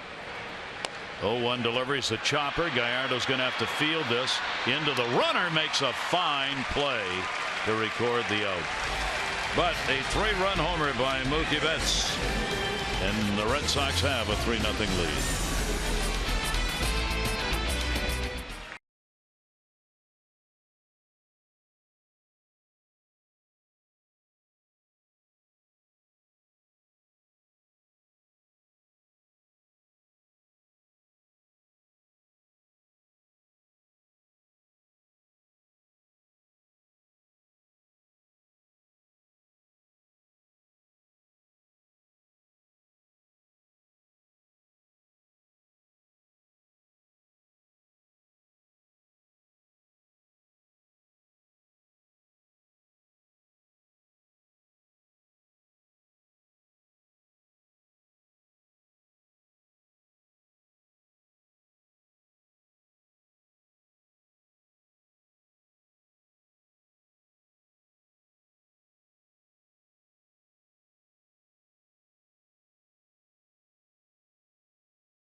By PNC Bank for the achiever in you, and by American Standard Heating and Air for the best in home comfort. Choose the brand voted #1. American Standard Heating and Air right now gets special financing. Find your dealer at MidAtlanticComfort.com. Gary Thorne and Mike Bordick, 3-0 lead Red Sox as they use the home run. Boston coming in 8th in home runs hit. The Orioles of course continue to be #1, but Mookie Betts, I mean, this is getting ridiculous. Oh, sure is. What he's doing against the Orioles. I mean, for heaven's sake. Hitting over .420, 7 home runs and 15 RBIs this year. I mean, those are career or season numbers. Steve Pearce up, so the Orioles once again will have to battle back. Pearce grounded out his first time up. The Orioles have had a base runner, Chris Davis. A walk that came in the 2nd inning. Rodriguez has struck out the last 4 batters faced and 5 of the last 6, and scooting in is Xander Bogaerts. Not sure what this is about, but he wants the trainer. John Farrell hustles out, and they're going to the mound on a medical visit.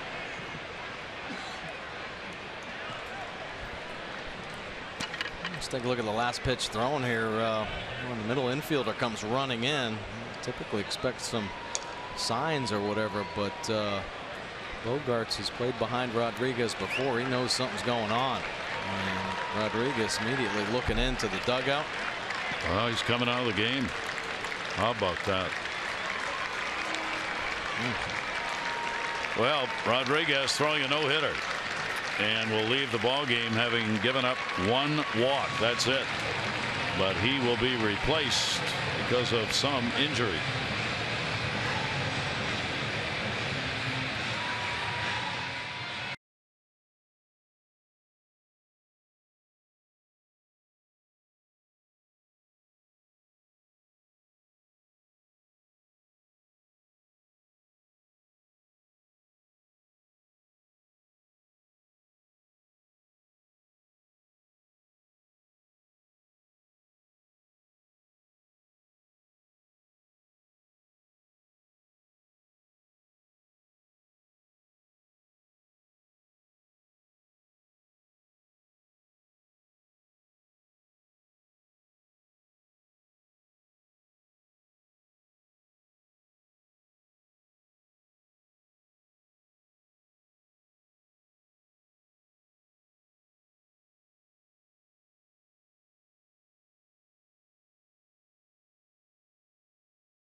3-0 lead, but the Orioles maybe have drawn a break, unfortunately, as the starter, Eduardo Rodriguez, has had to come out of the ball game. Something happening after that last pitch. Don't know. We'll get a report on that. He was throwing a no-hitter and striking people out. Now he's out of the ball game. Yeah, history of knee problems, though, with Rodriguez. And, you know, typically if an infielder comes running in, they might see something from behind. We couldn't tell anything on TV, but they're concerned for sure getting him out of there. And now right to the bullpen. This is like the Orioles wanted. I was saying to you, this is like a last man standing game here. I mean, both teams had to make changes in their starting lineups, as Aaron Hill was going to play third, but he had a forearm tightness and had to come out. The Orioles had to take Trumbo out of right field, turn him into a DH. We don't know why, but I don't think that was a decision just made because of positioning, because what happened is you ended up with Pierce at first, Davis and right, not something you'd necessarily want to be doing in this game. And as you get down to these final, we're into 45 games left to go for the Orioles, these kinds of things become enlarged in importance in a hurry, don't they? Oh yeah, they sure do. Now you think about the Red Sox, they're on a long road trip right now, and they don't have a lot of home games left where they play so well at Fenway Park, so their bullpens are already starting to get taxed right now. They don't need a starter getting out here early. But the Orioles the same way. Is Gallardo coming out the next inning? He took that bullet off the right arm. You know, that's going to tighten up now with the longer layover here with the pitching change. So, yeah, last man standing for sure, and everybody's organization and team gets tested in these dog days. And this is a tough day. Because I'm looking out in the bullpen. Vance Worley, who's been up and throwing, is still up, so that means he's coming in, and Gallardo's going to be coming out of the ballgame. Yeah, so there you go. There's Worley right now. So he's not real anxious about this because Matt Barnes, who's come on to pitch, will get as much time as he needs. So Worley's got to figure out how to stay warm and not overthrow out there in the bullpen. Yeah. Meanwhile, the Yankees are beating Toronto by a score of 5-0, which could make everything much more interesting. It looks like they're be on the fly. They get a win tonight. They're going to be over 500, more than any part of the season for games over. They're in a rain delay right now in New York. This is a fun time of the year. I mean, if you like baseball, and I would think for players too. I mean, you'd like to run away with a division and whatever, but when you can't, this is the challenge that you have practiced to play. Oh, absolutely. You get into August and September and you're in a playoff hunt, that's what you play the game for. That is really all you play the game for. When you're out of it early on in the year, it is the toughest, longest 3 months. Yeah, you have to be a pro about it, and you have to find some way to motivate yourself, and sometimes it is playing the role of spoiler. So you got to go out there and try to beat a team that's headed to the postseason. Let's take a look at Eduardo Rodriguez's numbers here in this ball game before leaving with an injury. 4 innings pitched, didn't give up 1 hit, nothing of course for earned runs, just the 1 walk and 7 punch outs for Rodriguez. He had the good fastball working tonight. And now it's time for the Jiffy Lube pitching change. Brought to you by Jiffy Lube, where participating stores now do brake services. Stop in and let Jiffy Lube inspect your brakes today. Well, Matt Barnes now into the ball game, and this is a power arm. He's been used in middle relief. He can rush it up there 96-99 with the fastball.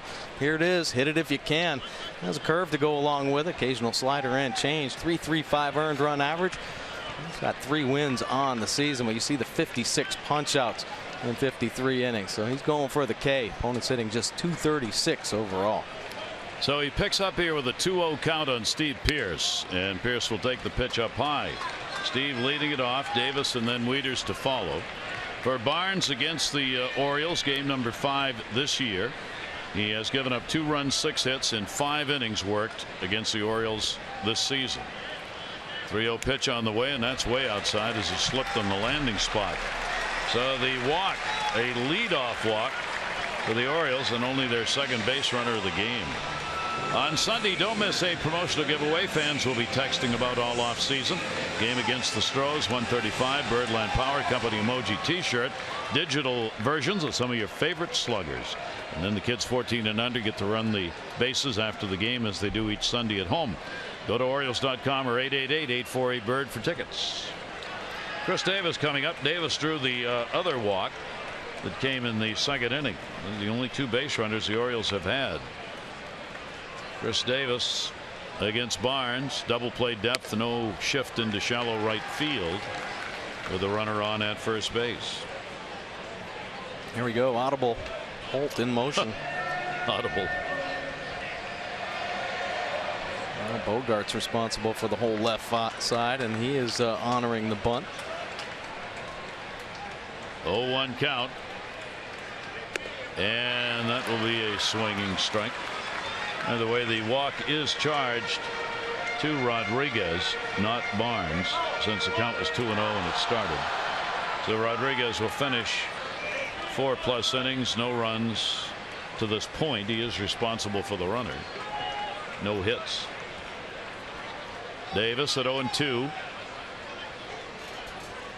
Chris will take the pitch up high for a ball. Home run number 27, 3-run shot by Mookie Betts. Those are the runs on the board in the ball game, and the only runs. Chris Davis 1 for 3 off Barnes as Betts quietly contemplating a fly ball in his direction. 1-2 pitch. Chris will take that one up high. 2-2. And Chris trying to get one of those heaters down in the zone. Barnes working the top with the high fastball. A lot of Orioles have swung through the high heater in this ball game. And take a look at the pitch track. That's where he is targeting. Barnes worked 3 days ago against Arizona, well rested. Worked an inning, no runs, a hit, 3 walks, and a strikeout. 2-2 delivery on the way, and that's there.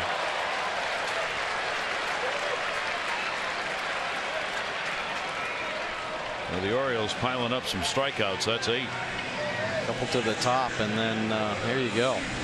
96 in the perfect spot. Down and away. Davis not willing to pull the trigger on that one. Matt Wieters. Matt has a 1 for 3 lifetime off Barnes. This will get Matt to the stronger side of the plate offensively. Flied out to left field. Batting right-handed his first time up. Short lead, Pierce at first base. Barnes delivery lifted in the air to right. Betts. Contemplation answered. Makes the catch. And there are 2 down.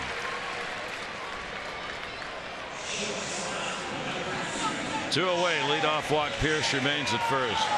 And that'll bring up J.J. Hardy.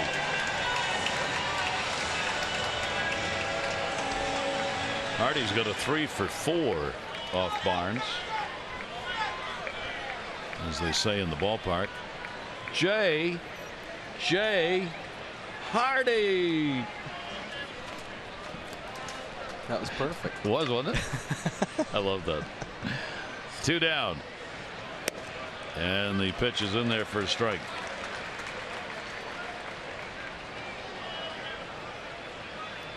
Oh, and 1.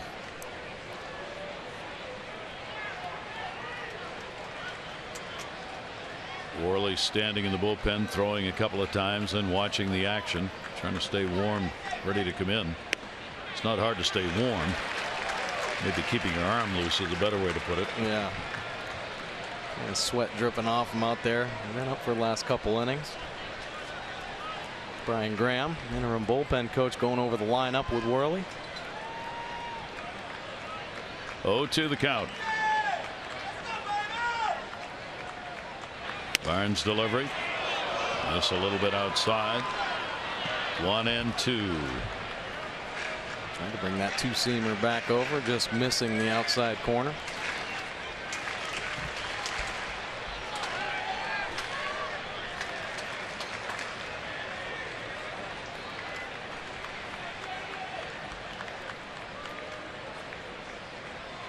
Barnes a long look. Hardy will chop that one foul. A pretty good battle going on here. Hardy and Barnes.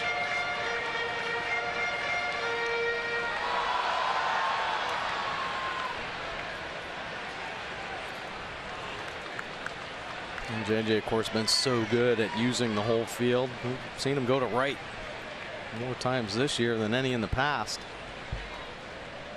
Throw over. We understand that Eduardo Rodriguez left with a left hamstring tightness. Left hamstring problem took him out of the ball game. Now Farrell checking that lineup card for future matchups in this game.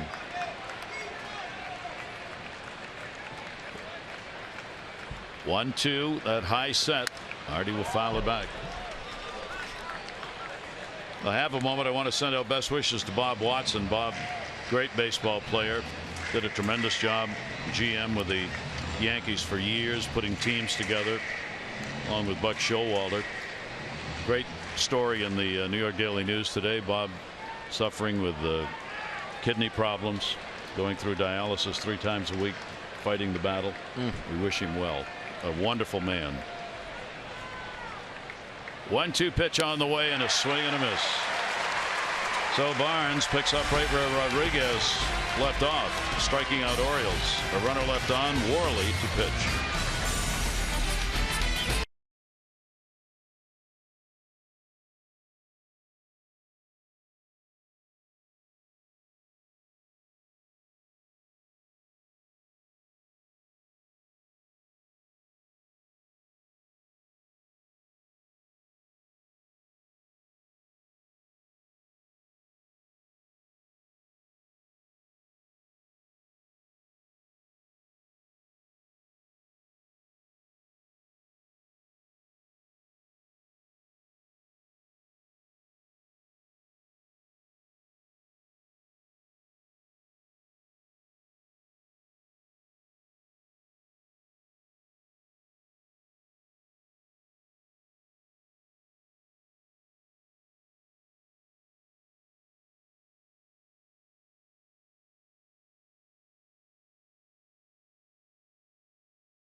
Highlights. Orioles taking on the Red Sox. 2-game set. 5th inning. Pedroia pull it back up the middle, but there's J.J. Hardy to take a knock away.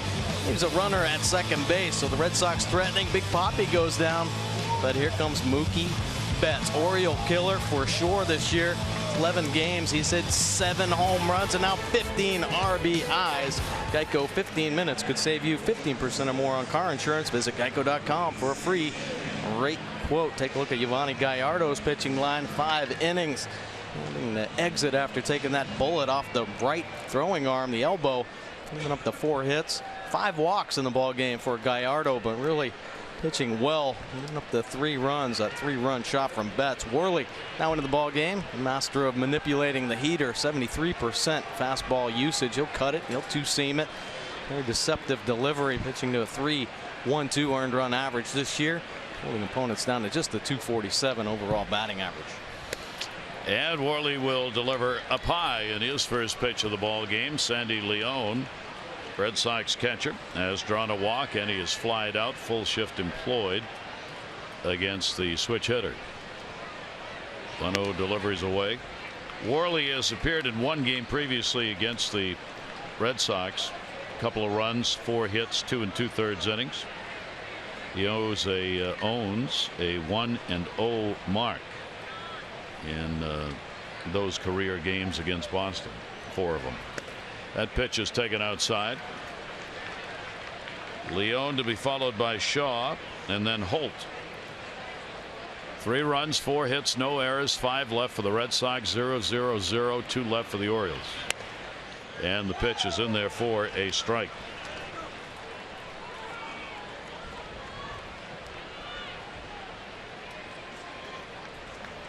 Worley, 22 innings, 22 relief outings, 2.44 earned run average. He's done a good job out of the pen. Has been asked to do everything for the Orioles this year. Start, long, short. 3-2 is in the air to right center field. Adam Jones going back. He'll get there and he'll make the catch. Take a look at our Major League notebook. Speaking of the pen, what a relief for the Orioles. Most wins by an American League bullpen this season. The Rangers have 29, but the Orioles are second, 27 wins. Then the Yankees with 23. The all-time O's leader in relief wins is Dick Hall, 58. Darren O'Day at 26th. He is 8th all time. The Orioles bullpen this year, 3rd most innings pitched at 394, and that's going to move up again in innings pitched since the start of Gallardo lasted 5 in this one. So this bullpen carrying an extra pitcher, busy with Zach in the middle there. 1-0 pitch on the way, and that will be taken inside. No question, the Orioles bullpen a primary reason they come into this night tied for first. Absolutely, and they're going to be tested again. Has to step up with Darren O'Day on the DL. But Showalter said today they made the right decision putting O'Day on the DL. They thought about keeping him off it so that he might be ready for this series. But Showalter said today he could not have pitched in this series anyway, so the DL was the right thing to do. And that one's going to be up high and away. So Worley surrenders the 1-out walk here in the 6th inning to Shaw.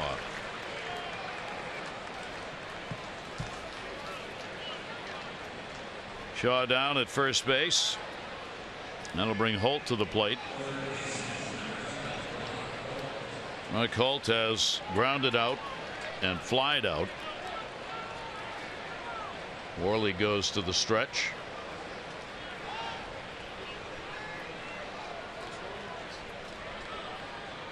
And the pitch taken for a strike. Holt has that unusual lean in. When the pitch is coming, he's really out over the plate. Almost his head ends up over the plate as he follows the pitch in. He goes over about as much as any hitter you'll see. 0-1 delivery off the fist. And nobody's going to get there. And a bouncer into the seats. Yeah, it's kind of interesting how different hitters find ways to feel comfortable with their own strike zone. Some hitters like to stand off the plate and have that idea of it way out in front of them. Holt likes to be on the plate and actually maybe have his eyes over that inside corner, so a better feel. Fort Worth, Texas native. He will take the pitch. Holt last year hit .280, had over 450 at bats, 45 RBIs and a couple of home runs. .277 major league hitter coming into the season. Not a bad number. Not there this year at .242. That one's going to go to short. Hardy went off side of the mound. Little roll on it. Scopes got it, and with that arm turns the double play. No runs, no hits, no errors, nobody left. Red Sox have the lead. Our Honda do-ups: Reimold, Jones, and Schoop.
Grad first PGA tournament win, Quicken Loans National at the Congressional Country Club. He's going to stick to golf. Chris Davis and his wife Jill honored Sherry Stick, Dave Bearden in their first place finishes in the Casey Cares 5K run and walk, and honored They honored Linda Buck, raised more than $3,000 for the foundation. Casey Cares. That before the ball game today. Here tonight, the Red Sox have a 3-0 lead on the Mookie Betts home run in the 5th inning. The Orioles looking for something besides a couple of walks, which is all they've had in this game to get on base.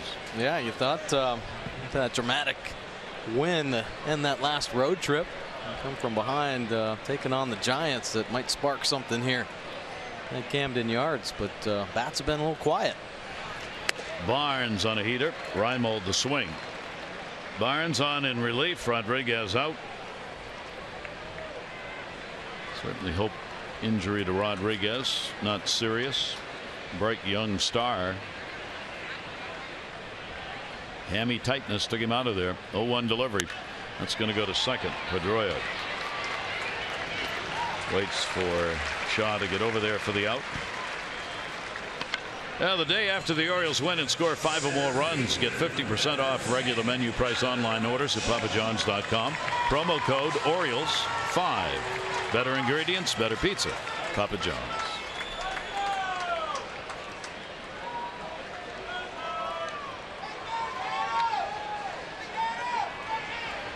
Adam Jones has flied out, struck out. Goodly number of Red Sox fans on hand for this game. When the crowd quiets, always interesting to hear the loud conversations. So if there's a long pause, I'm just listening to what's going on outside here. Adam Jones will take the pitch down low for a ball. Adam flied out, struck out. Adams had a big year against the Red Sox, hitting .344, 4 home runs, 10 RBIs against them coming into this ball game. Now, the Orioles have played the Red Sox tough over the last 3 or 4 seasons.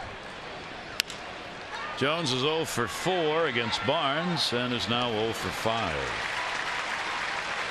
Our Maryland Live Casino Inside the Numbers. Jonathan Schoop coming up. Thought we'd take a look at where he is among second basemen offensively. Batting average is 6th, RBI's 5th, home run 6th, and the OPS is 9th.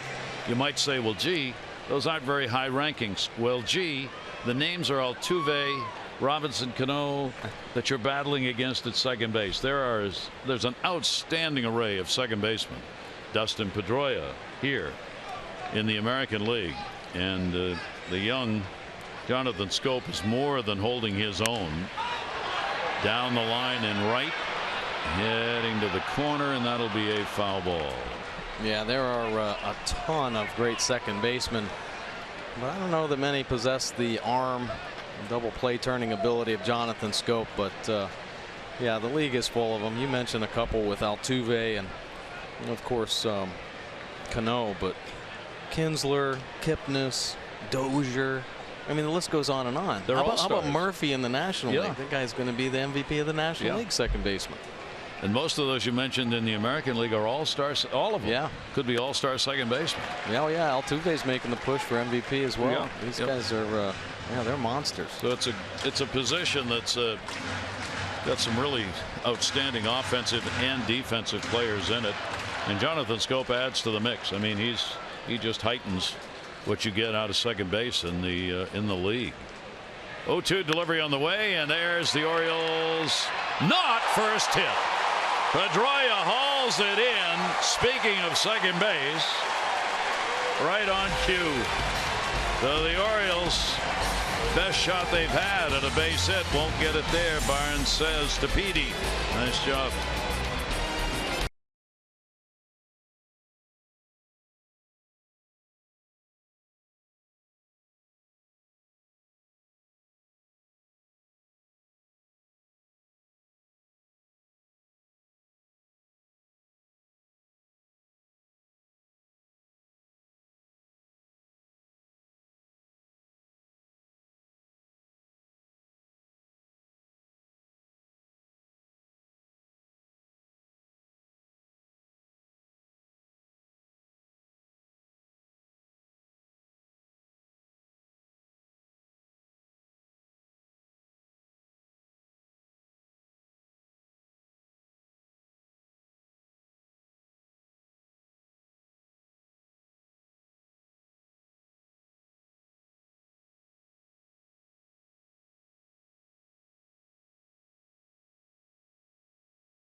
goes, and Red Sox wrap up this short 2-game set. Chris Tillman on the mound against David Price.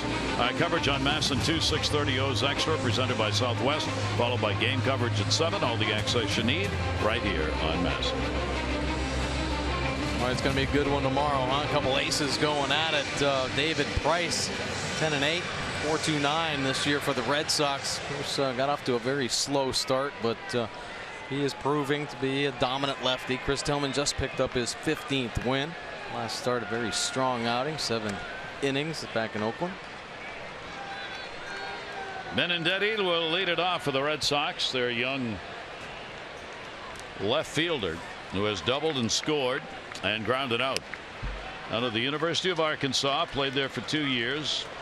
Was with the Razorbacks College World Series in 2015. Outstanding Division I numbers. He led Division I in home runs and was 3rd in slugging the year they went to the World Series, College World Series.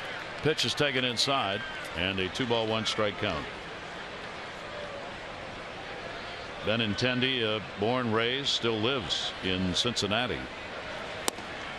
Had a note from our handy dandy research staff. They missed nothing, no all. 4 of the top 8 picks in the 2015 draft are already in the majors. Wow. Talk about coming in a hurry. There's a major league pop-up to shallow right field. Davis is there, and he has got it.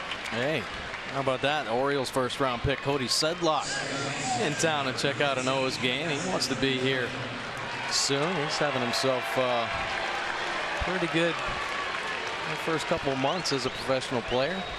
Doing very well.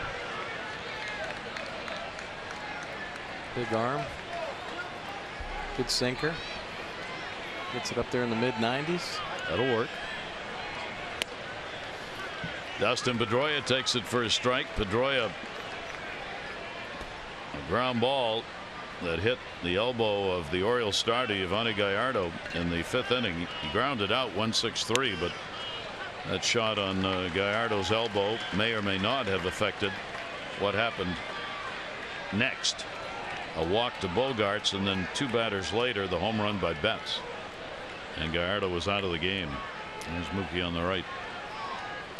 That one in the air to right field, right at Davis. Chris is there. He's had a busy night out there. 2 in a row here in the 7th. An annual fan favorite returns. The 17 Orioles pet calendar, presented by Petty Yard, goes on sale Saturday at Orioles.com/pet calendar. It'll also be on sale here at the ballpark in the official team store in York. Proceeds benefit Barks, the Baltimore Animal Rescue and Care Shelter. And Matt Wieters, more of your favorite O's, 11 a.m. at Barks, Stockholm Street near the ballpark. On behalf of the shelter, that'll be on Saturday. That's at 11 o'clock. The Barks on Stockholm Street near the Yard. Xander Bogaerts, a base hit, a walk, a run scored, officially 1 for 2. Worley's delivery to him off the fist and foul.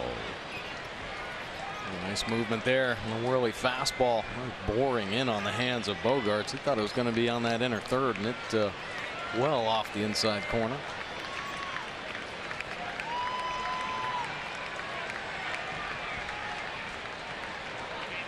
Oh-2 delivery on the way, in the air, center.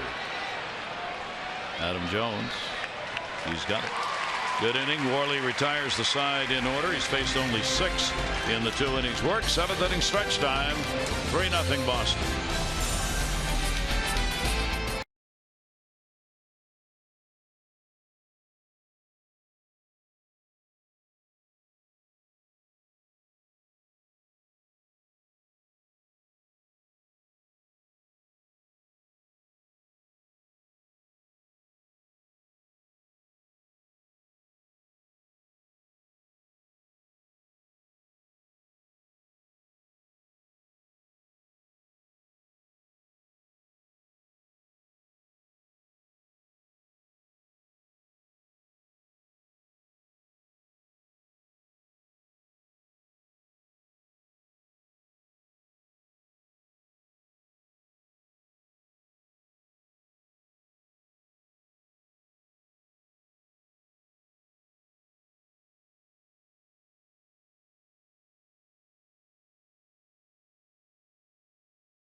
Jones stretched a little. Watch this. They make the catch, third out, and then he'll throw the ball somewhere, second, right, or left field. But on his glove hand, as he went in,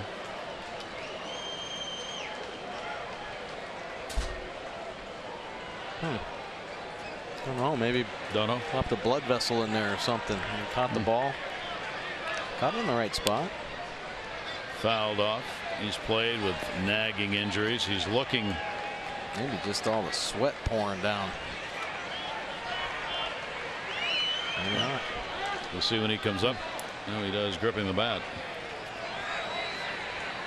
Manny Machado, Trumbo, and Pierce due up. Barnes. Pitch will be taken up high. We were talking about those 4 out of 8 top picks in 2015 who are playing at the majors. Alex Bregman, infielder, second pick, first career home run tonight against the Cardinals, playing for Houston. Yeah, the Astros third baseman. That pitch will be taken for a strike. Abad in the bullpen, newly acquired member of the Red Sox pen, whom the Orioles have previously seen. 1 ball, 2 strike count. Machado is struck out and popped out.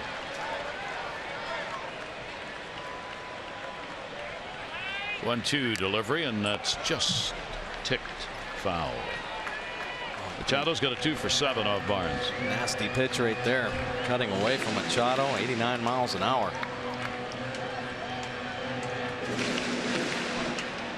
Another big arm coming out of a bullpen. Barnes has worked as many as 3 innings out of the pen this year. That's his long outing. 1-2 delivery on the way, and that's up high. Mookie Betts delivered the home run in the 5th with 2 down. Bogarts had reached on a walk. Benintendi had doubled. They came in ahead of him. 3-0. 4 hits for Boston. Jones back in the dugout after heading in towards the clubhouse. 2-2 delivery on the way, and a soft liner. Shaw gets it. 1 down. This copyrighted telecast presented by authority of the Orioles may not be reproduced or retransmitted in any form, and the accounts and descriptions of this game may not be disseminated without the express written consent of the Orioles.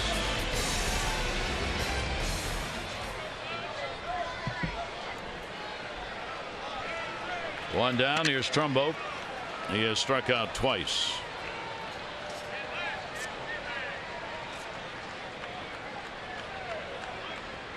And the pitch is down low by Barnes. Second inning of work. Rodriguez had to go out with the injury. 4+ innings, so he's worked. Barnes came on, has worked 2, working his 3rd here. And they'll have their bullpen ready to go. 1-0 count. Up high with that one for a ball. The Red Sox have been tested with some injuries this year. A couple times they've had to go down into the minor leagues, but they've been aggressive. Uehara on the DL right now. They've been aggressive actually before, everybody got busy on the trade deadline. They landed Brad Ziegler when the closer went on the disabled list. They picked up Aaron Hill, veteran infielder. Drew Pomeranz, of course, left-handed pitcher. Abad, left-handed bullpen guy. So they've really been active. They've had injuries. And stockpiling some veteran players. Yep. 3-0 count. And the Orioles get their 3rd base runner. All have come via the walk. First one surrendered by Barnes. Comes with 1 away here in the 7th. That's what the Orioles try and do, and did against the Giants. Get that potential tying or go ahead run to the plate. Orioles have scored 182 runs, 7th inning or later, 2nd in the American League, 5th in the majors. Steve Pearce, a walk, and he is grounded out.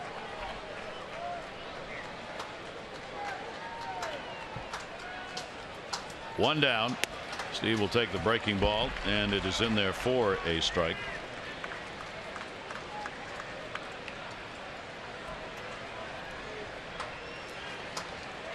ERAs since the All-Star break in order: Rays, Tigers, Blue Jays, Red Sox, Orioles.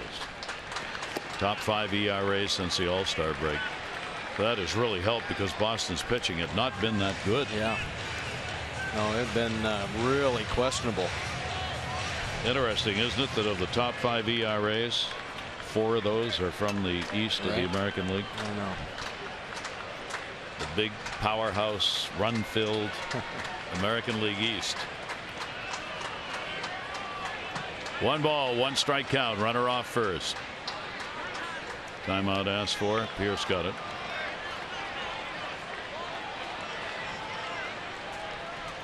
Barnes tends to hold in that high set for quite a bit. He's one of those pitchers who teases batters without getting frozen in the box. You stand there so long, and then he tries to deliver just at that moment when you're ready to ask for a timeout. 1-1 delivery on the way, stayed up, gets a swinging strike. Good fastball here from Barnes, 98 miles an hour, and Leone wanting it down and away. Mercedes pitch track tracking it top of the strike zone, nearing 100 miles an hour. 1 ball, 2 strike count.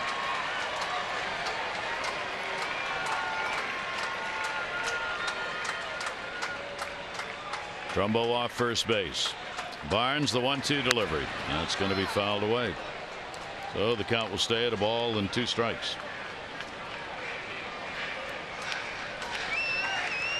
Now the Orioles have had a bit of a roller coaster offensively since the All-Star break. They're playing 500 ball. Red Sox have gone 16-14 since the break. Blue Jays 16-12. The Jays since the break have actually played, of the 3 teams, the better number, but not much better. That's why there's a tie. Barnes the look and the 1-2 delivery, and Pierce will take that one inside. 2 ball, 2 strike count. Yeah, good battle going on right here. Big reason why. There's Pomerantz right there. Big pickups, Drew Pomerantz. Got the win yesterday in the makeup game against the Indians in Cleveland. Big lefty. 2-2.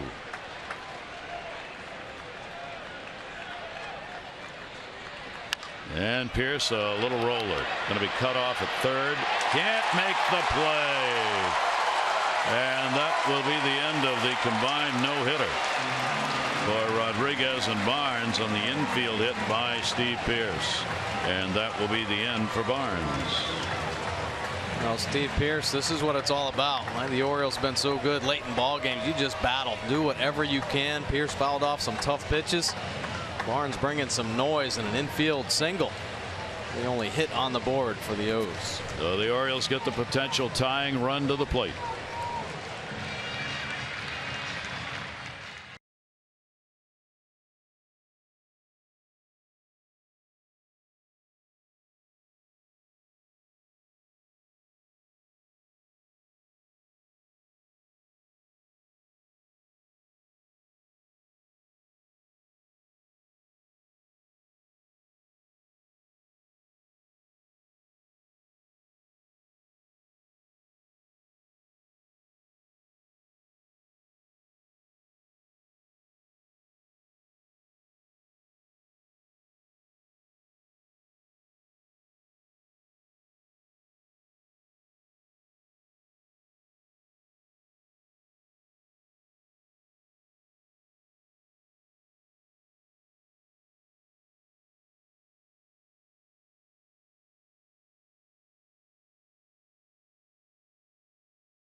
have the 3-0 lead, but here come the Orioles late. Yeah, Fernando Abad picked up right at the trade deadline. Brought over just for this reason. Lefty matchup out of the Red Sox pen. Good fastball 57% of the time. Still rushed it up there pretty good. Low to mid 90s with the heater. Also has the curve and of course that eephus change he'll flip up there at times. One win on the year, but a 3.36 earned run average, holding opponents down to that 234 overall batting average, but the lefty's just 179 on the year. He has appeared against the Orioles 4 times this year with Minnesota. 4 1/3 innings, no runs on 2 hits against the Orioles. He did pitch in the ballgame yesterday. Worked a 1/3 of an inning. Left-handed specialist, and that may be the same thing here. Chris Davis coming up. Davis is 1 for 5 off Abad. That one hit, a home run.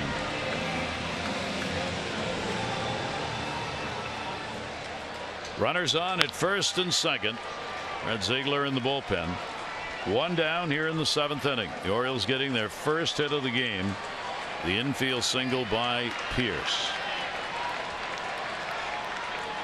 Shift is on. Davis will take the pitch inside for a ball. Chris gets the benefit of more room in right field because they have to play at double play depth here. Holt, the third baseman, is the man in the middle on the right side.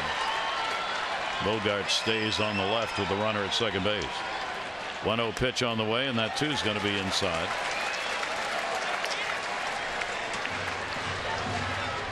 Second time up for Donnie Hart.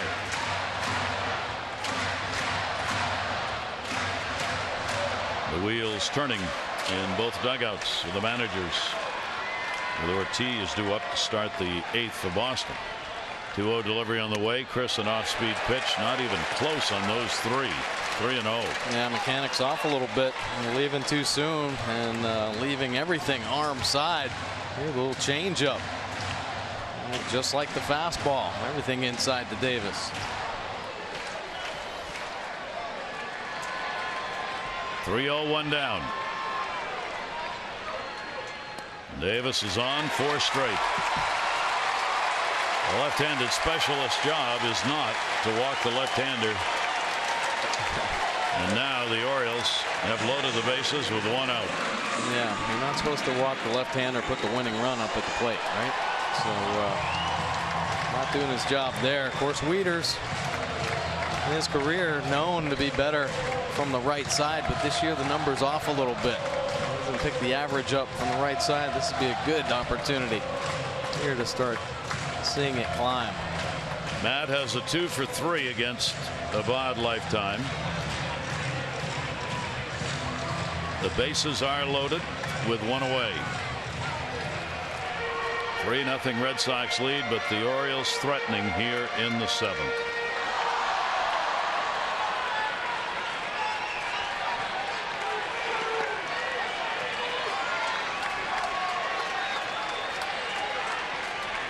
Abad's delivery to him hit hard. Base hit into left field. Trumbo will score. Here comes Pierce. Throw in. Benedetti not in time. Runners will not move up as the ball stays on the third base side.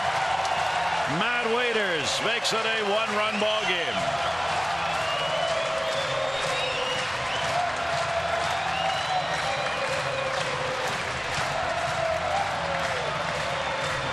Now Orioles fans coming to life right here. Wieters blasting one through the 5-6 hole. How about Pierce on his horse?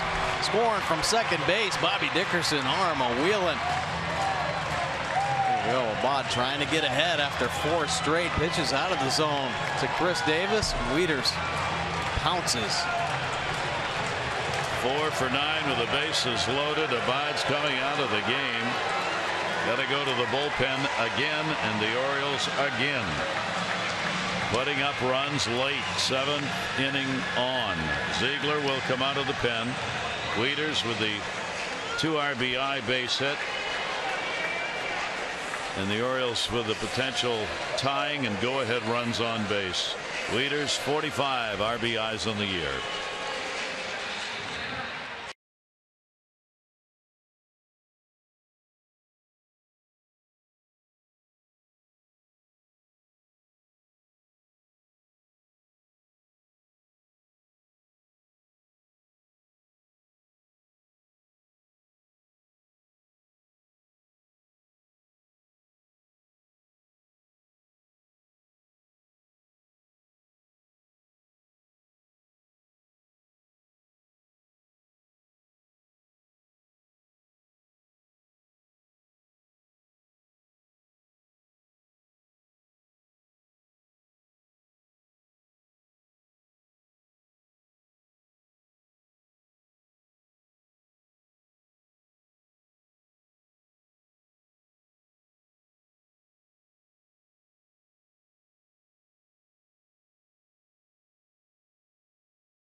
And again, they pull up Brad Ziegler, another one of the arms picked up before the trade deadline.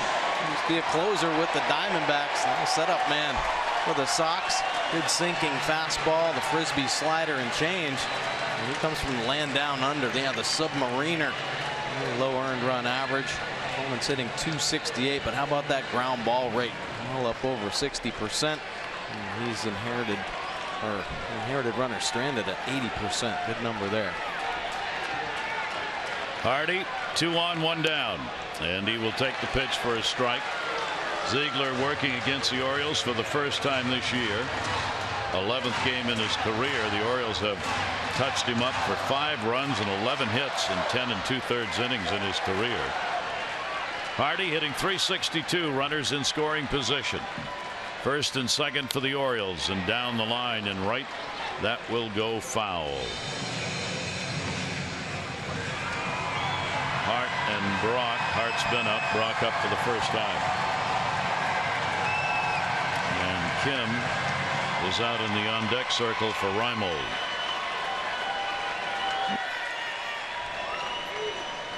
Oh-2 delivery to Hardy. Floated one in and gets the strikeout. Well, the frisbee slider working like the changeup here. Getting JJ well out in front. Almost putting on the brakes out in front of home plate. Well executed though. All 3 pitches on the outside corner. JJ to reach.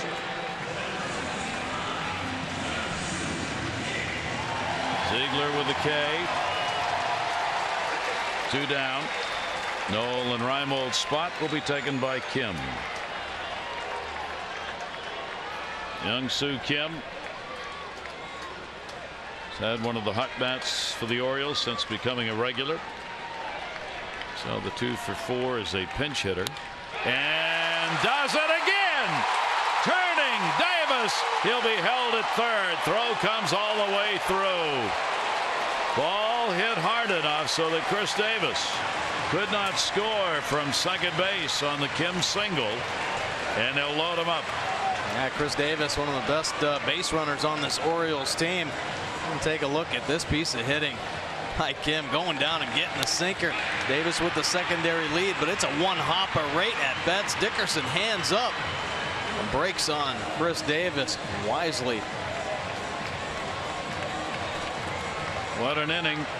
The Orioles came in without a hit through 6. First out, a line drive out, and Trumbo the walk. Pierce a single. The walk to Davis, the single by Wieters for 2 RBIs. And with 2 down, Kim comes through with the pinch hit single. Now the fans up as Adam Jones stands in with the bases loaded.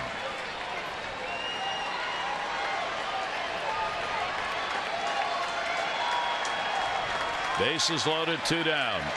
Orioles down by 1. Jones the floater, that'll be way outside for a ball. Adam is 0 for 4 with the bases loaded this season. But he's had the hot stick coming off the road trip. 1-0. Not close.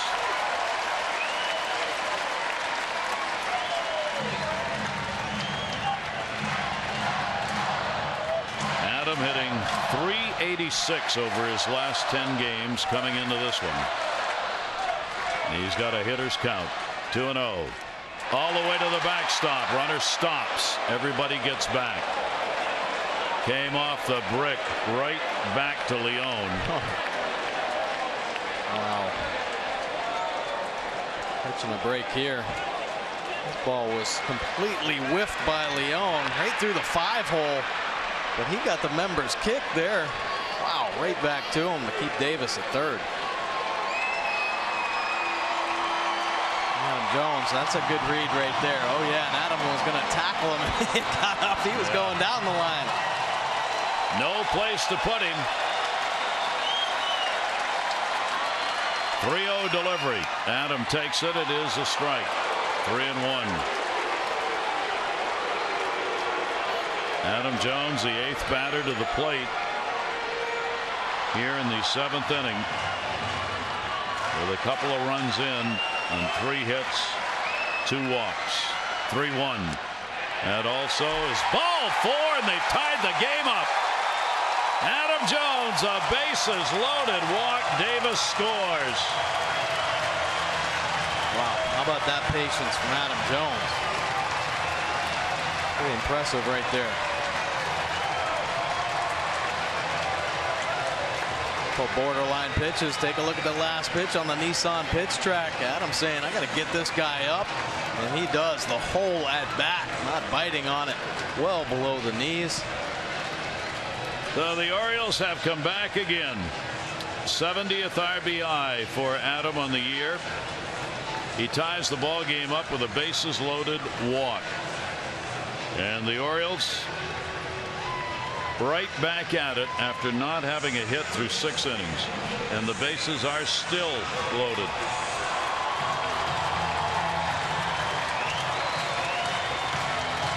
Five walks have been picked up by the Orioles in this game.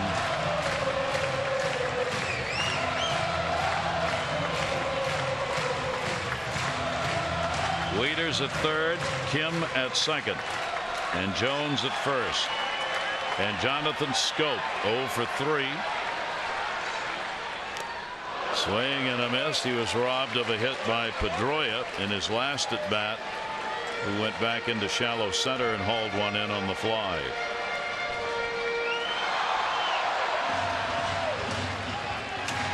Schoop got a little more heroics in him.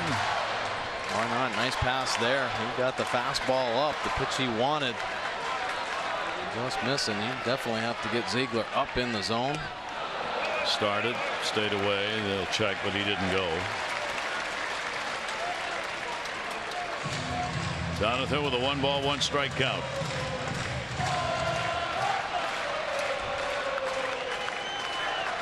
The comeback kids are at it again. 1-1. Fouls that one right straight back. Here's the heroics from Sunday. Oh yeah, now the 9th inning, and Jonathan Schoop is very familiar with these clutch hits. His 9th home run, 7th inning or later this season, and then he gets taken out by man. It's quite a tackle there. 1 grand slam this year, 5 for 16 with the bases loaded. 1-2 delivery, waved at, pitch way outside. So Ziegler able to get a strikeout, but the Orioles able to pick up 3 runs, and after 7 we are tied.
At Bat app, stay up to the moment any moment. Game day, live game video highlights, StatCast news, and more. Download MLB.com at Bat, #1 app for live baseball on your phone or tablet. Young-Soo Kim will stay in after a pinch hit single play in left field where Reimold had been. Yeah, Orioles going to the pen. Brad Brach was awaiting. About this pitch arsenal, the fastball 60% of the time. Great heater, mid-90s. Cross body delivery, that slider and the change to go along with it. And talking about the 27 wins the Orioles have out of the bullpen. Well, Brock a big part of it. 7 wins for Brock, holding opponents down just that 175 overall batting average. He has been a monster, and Buck Showalter asking him to step up again. Darren O'Day on the DL. Well, with the Orioles 3 runs in the 7th inning now, they have scored 12 runs in the 7th inning or later in the last 3 games. 3-3 ball game. Brock's delivery will be taken down low. David Ortiz, 2 walks, a strikeout. 3-3-0 for the Orioles. 3-4-0 for the Red Sox. Each team has left 5 on base in the game. Ortiz again will take it, and again it will be down low. Well, what you'd expect from these ball clubs. Just a real tight, tough game. With the Red Sox just a game behind the Orioles in Toronto, tied for first. Tough night for Barnes out of the bullpen. Charged with the 2 runs, 1 hit, 2 2/3 innings. He struck out 2 and had a walk. And Abad came on. Couldn't get anybody out. Gave up a hit and a walk. He'll be charged with a run. Ortiz on a sweeping cut. Take a look here. Nissan pitch track. 95 down and in. Cross body. Ortiz trying to get to it. Cheats a little with the front hip. Too much extra from Brad Brock. 2 for 5 off Brock in his career. 2-2 delivery into the shift, and it will get underneath the glove of Jonathan Schoop. It'll be a base hit. So Ortiz delivers a single off the glove of Schoop on a sinking liner, and I think it's a hit. Yeah, looks like it's headed right to Jonathan Schoop, but it was actually David Ortiz stopped running. Yeah, it was sinking away from him. Didn't quite get the eyes behind the baseball. And that one should have been flagged down for the first out. So that'll bring Betts to the plate. It is a hit. Betts, home run, 5th inning, 27th, 3-run shot. And going for another one right there. He is flied out and hit into a fielder's choice. So Mookie Betts up in the 8th. Nobody out, leadoff man on. This is his power zone. Likes that ball up and out over. And he can do damage. Huge portion of the strike zone. Likes it down and in as well. Brad Brock got it in. I can't believe this. Way back and goodbye. Home run. I mean, we are talking, check the record books. Another 5 RBI game from Mookie Betts. His 7th home run in this ballpark this year. And he now has 17 RBIs on the season against the Orioles. Man.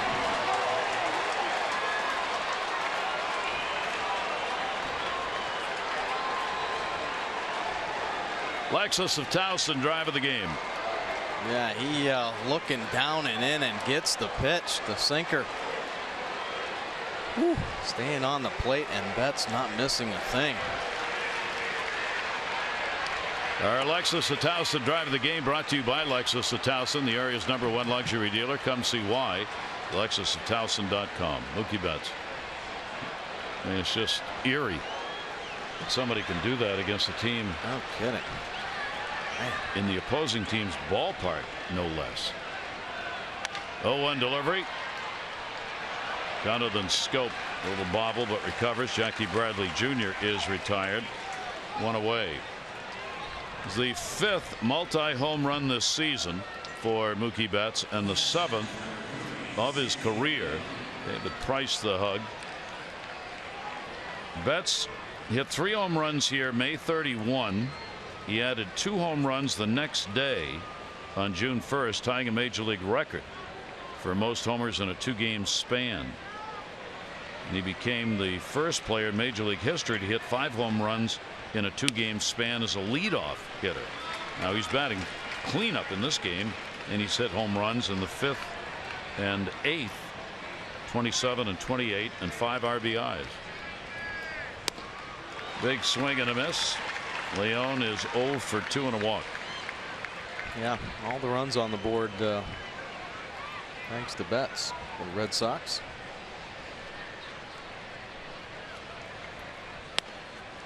And just missed. Brad Brach just a little bit outside on that one. Betts had been 0 for 2 against Brad Brach prior to that at bat. 1 ball, 2 strike delivery on the way, and that'll be inside near the back foot. Brad Brach at 85 on it, and 2 ball, 2 strike count. That's about all you can do. Your ball clubs come back once, they'll do it again. Yeah, they'll come back again. They look at 2 of the best teams going at it head to head. Nice pitch. Brach tied him up. Yeah, he'll get the strikeout. 2 down. Good changeup right here from Brad Brach. Looking the edges, and this one just locking him up. You saw the grip. He turns it over. It gets great drop action all over that inside corner. And mistakes. The Red Sox taking advantage. Brach has given up only 4 home runs this year in 61 innings pitched. Here's Travis Shaw, 2 down, nobody on. Shaw will take the pitch inside for a ball. He's hit into a double play, and he has drawn 2 walks in the ball game. So the Red Sox back on top, 5-3.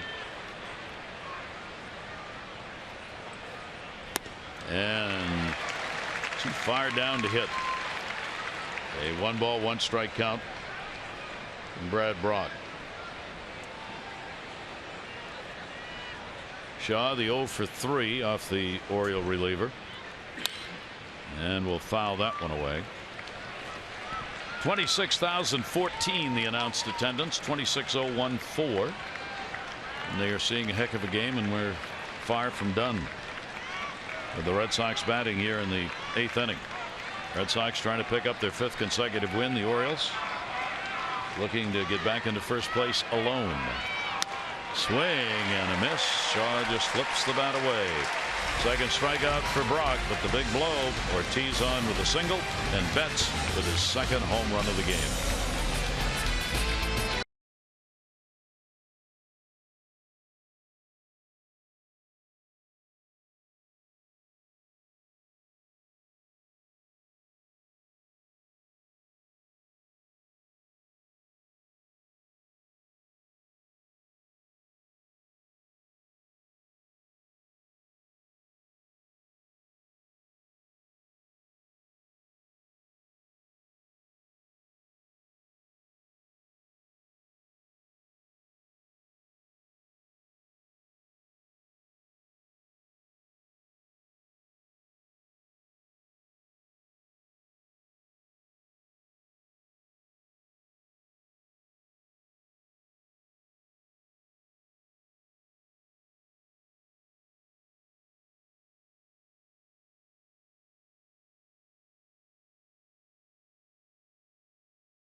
Giants loss and a Dodgers win tonight. The Giants would fall to 2nd place in the West for the first time since May 10.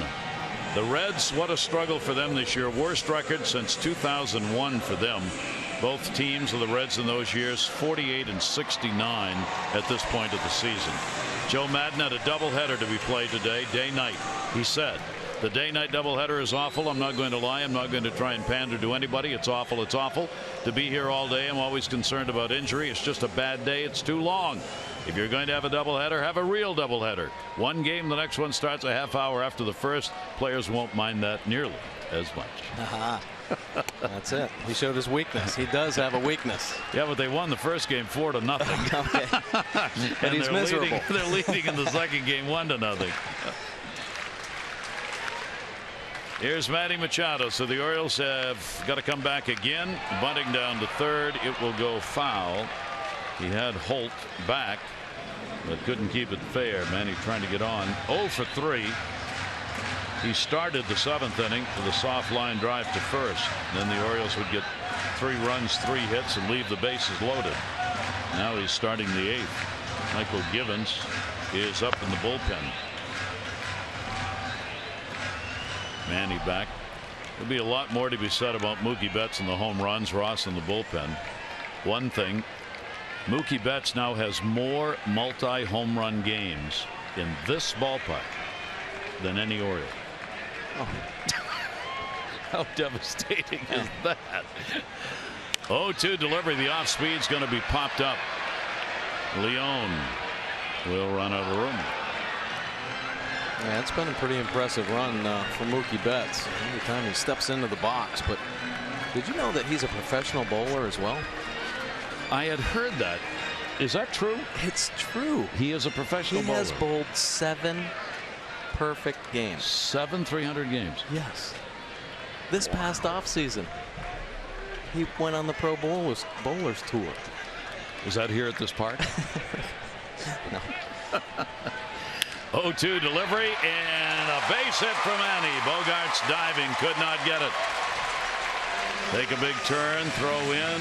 Machado is on. 8th inning. The Orioles potential tying run to the plate again. Yeah, this Orioles offense, they just do not give at-bats away. Manny's so long, able to reach out there, slap it back through the middle. Get this inning going. So Machado on for Mark Trumbo. Drew a walk and scored in the 7th inning. Wieters 2 RBIs on a base hit in that big inning. Now the Orioles try and find some more RBIs here in the 8th. Jones the other RBI. Mookie Betts all 5 RBIs on home runs. Zach Britton the closer. And Michael Givens still up.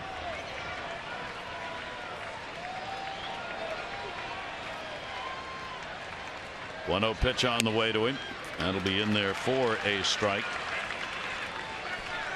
Brad Ziegler came on in the last inning. Gave up a single, a walk. They've got a couple of strikeouts to get out of the inning.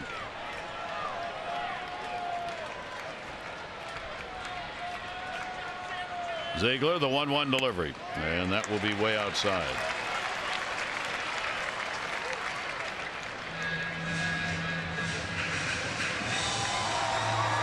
Trumbo is 0 for 3 off the Red Sox reliever.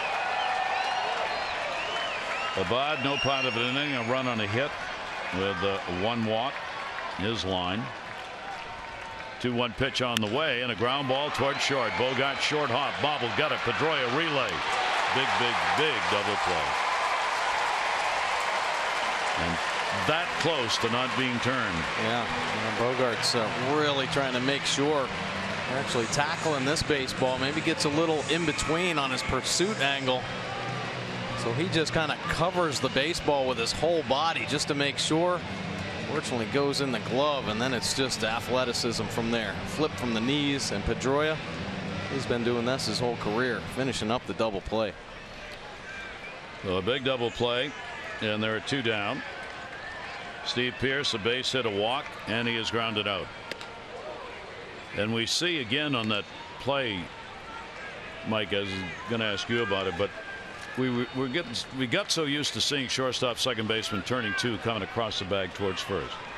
They don't do that anymore because of the new slide rule. Yeah, you can't get hurt. That's right. So you get on the bag and you step back towards center field and throw, right? You can do whatever you want wherever the ball takes you, really. Yep. And but most second basemen generally like to turn it right on the base. It's much more efficient. You can use the base to protect yourself now because guys aren't coming in there to break your legs. That hit him. I don't know where that was going. That hurt. Pierce limping down to first.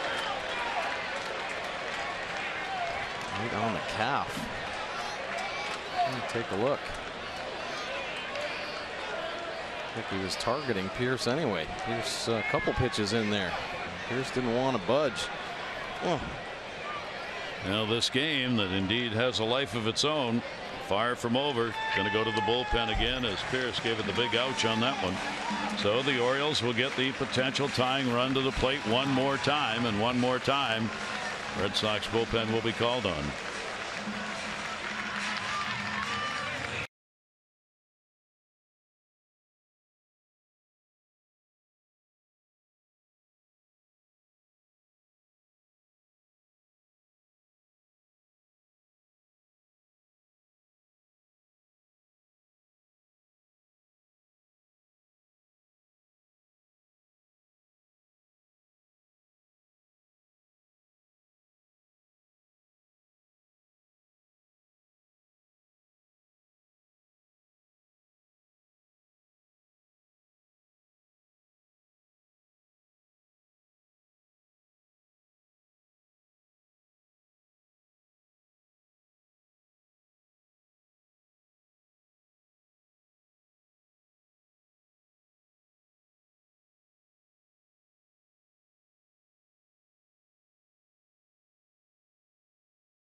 Ross out of their bullpen. Take a look at his pitch arsenal. Fastball 58% of the time. Pretty good heater, low to mid 90s with the fastball. Breaking ball is the slider and curveball. No change from Ross. He'll slow that curve down a little bit and roll it in there for a strike. 3.80 earned run average. He's hitting 218 lefties, so just 164. That is why he is in here. Plays Chris Davis. Orioles have touched him up this year. He's 0-1, 4 games. This is the 4th game. In the previous 3, he's given up 5 runs, 6 hits, and 3 2/3 innings. And Davis is actually hitting 3 for 6 with a home run. So Ross on. A look down at first base as Leon wanted to know, wait a minute, we got a runner on, we're not holding, and looked over to the dugout, and they move Shaw, the first baseman, onto the bag. So Pierce at first, shift on, 2 down. Davis will take the pitch down low for a ball. Toronto's come back on the Yankees. It's now the Yankees 6, Toronto 4. They're in the 7th. Toronto got 4 runs in the 6th inning.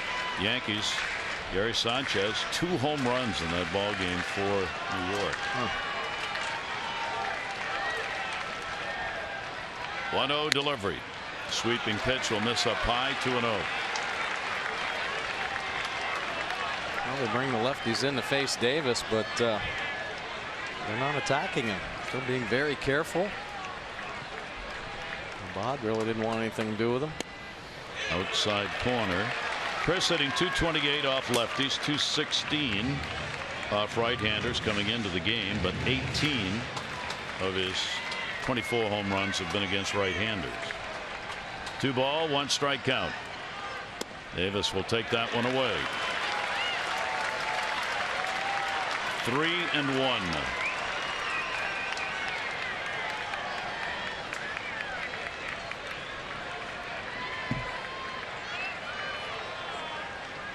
Three-1 delivery. Davis wanted it. Came in with the pitch, Ross did, and the count goes full 3-2. A pretty good pass right there from Chris Davis. Stayed on the slider.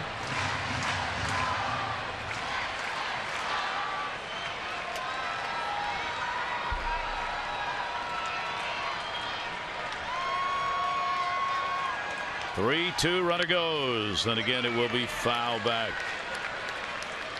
So Steve Pearce will go back to first base. Outfield deep. No doubles defense here in the 8th inning. They are way back all the way around.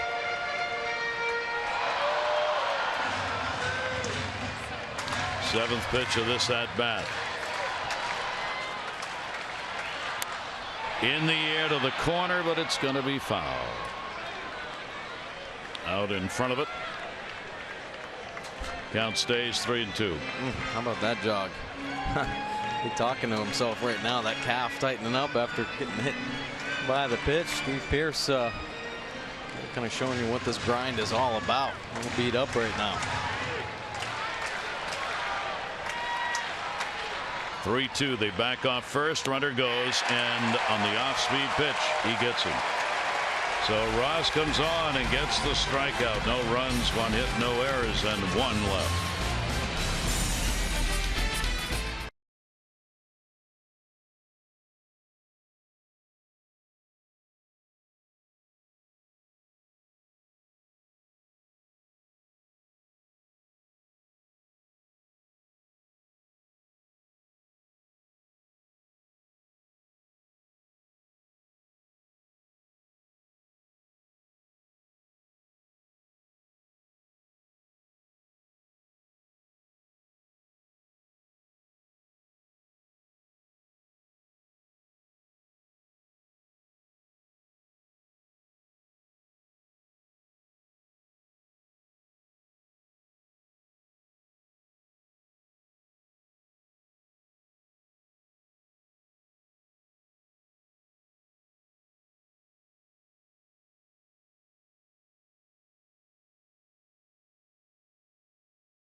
Brought to you by Southwest. Transparency, low fares, nothing to hide. Summer night here at the ballpark, and a summer kind of game heading down that stretch. Red Sox a game out of first place. Toronto Orioles tied for first.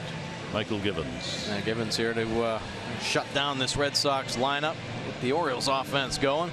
Running out of time here though, Michael. Take a look at his pitch arsenal. Fastball, it's a good one. From the side, mid-90s with the heater, the sweeping slider, occasional change to the lefties. 8 wins on the year for Michael Givens, most in Major League Baseball for relievers. Holding opponents down to that 226 overall average. Top of the 9th inning, and Givens' pitch is in there for a strike. Brock Holt 0 for 3 in the ball game. Bottom third of the bottom 2 in the order with Holt, Benintendi, and then the top of the order Pedroia due up here in the 9th inning against Givens. Red Sox lead at 5-3. Rip foul. Givens this season, this will be his 5th game against Boston. He's had a win against them. 5 1/3 innings, a couple of runs, 5 hits, 9 strikeouts, and 4 walks in those 5 1/3 previous innings against Boston. 1-2 pitch to him. That's going to be a looper for a base hit. Kim will play it on the hop, and the Red Sox have the leadoff man on here in the top of the 9th inning. Visit MASNsports.com/CareFirst to vote for tonight's Care First Fearless Player of the Game. Live fearless with a name trusted for over 75 years. Care First, Blue Cross Blue Shield. Matt Wieters, a couple of RBIs. Jones an RBI. Kim with a pinch hit single, helping to develop the 7th inning, and the Orioles got 3 runs on 3 hits. Throw over a little off the mark. Pierce moves off to get it. Closer Kimbrel in the bullpen. Benintendi, a double, a run scored. He is flied out and grounded out.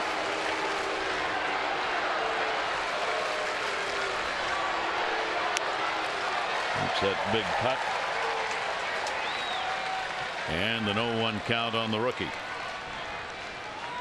Now, much like the Orioles, when the bottom third of the lineup is producing, typically the whole lineup picks it up. And the Red Sox have had a lot of success in bottom 3 here. And that's going to be a strike. Turn it over to the top. The major production starts to begin. I wouldn't be surprised if they try to push the envelope a little bit with Holt over at first base. Pretty good speed there. 0-2. And Indetti goes down in a hurry as Givens gets him on 3 pitches.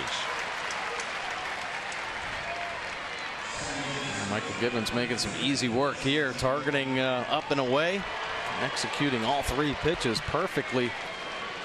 95, right where Wieters wanted it. Runner remains at first base, 1 down. Pedroia, the base hit. Pedroia's 1 for 4. He now has an 8-game hit streak going. Givens' delivery to him out in front of it for a strike.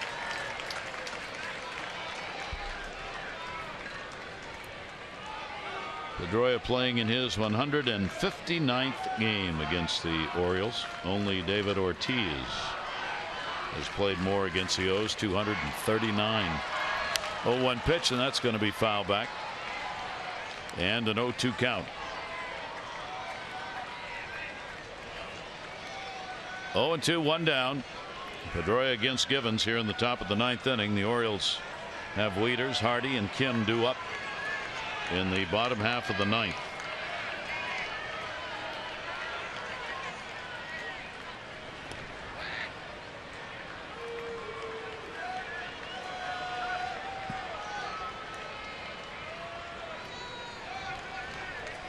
Pedroia, the 1 for 4 off the Orioles right-hander.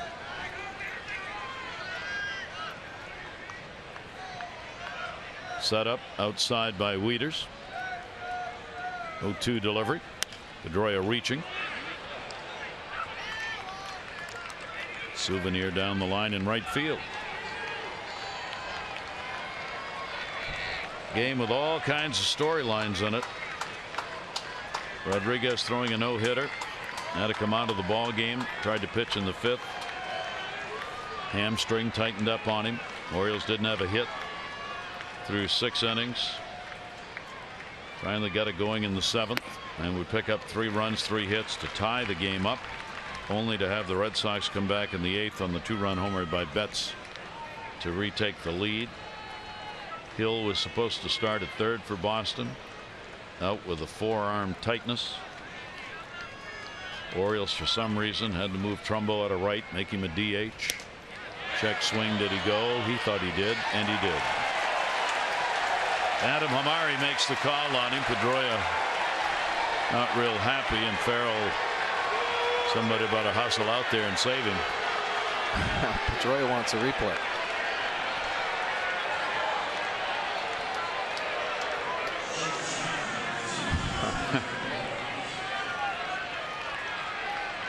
Yeah, it gets a little frustrating sometimes. Offensive player. Let me take a look though. Did he go? Call it either way and you can't be wrong. Yeah, tough to. Yeah, it's just a judgment call. So a couple of strikeouts for Givens. Pedroia back. Bogarts, runner at first base. 2 down, and the slider will be down low for a ball.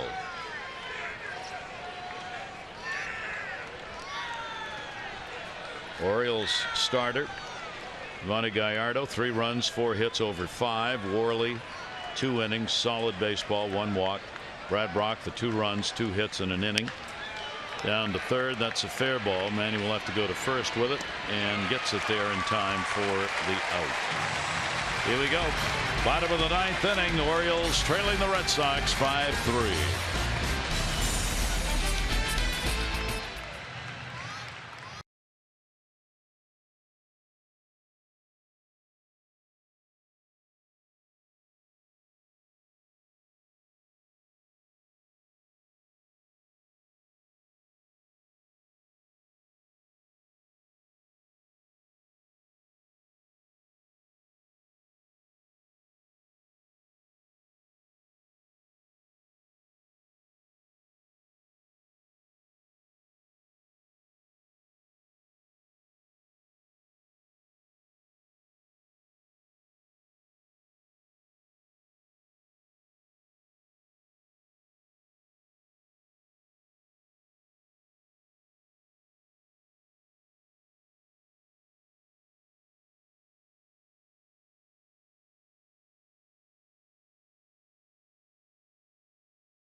Home run tonight. Run to the record books. Here it is. 7 home runs, last 4 here. 5 multi-homer games. 3 here. 8 home runs versus the Orioles this year. 20 home runs, rest of Major League Baseball. Yeah, and look impressive. down below. He's hitting .426, 8 home runs, 3 doubles, 17 RBIs, and 16 runs. Yeah, you know, you were talking about Ortiz being the guy not to beat you in the lineup. They might be reviewing again. And Betts has put up some impressive numbers. How about Red Sox pulling their closer out of the pen, Craig Kimbrel. That fastball 70% of the time. Why not? It is a power arm. He rushed it up there mid to high 90s, and the power curve to go along with it. 20 saves in his 22 opportunities. One of those blown saves came against the Orioles.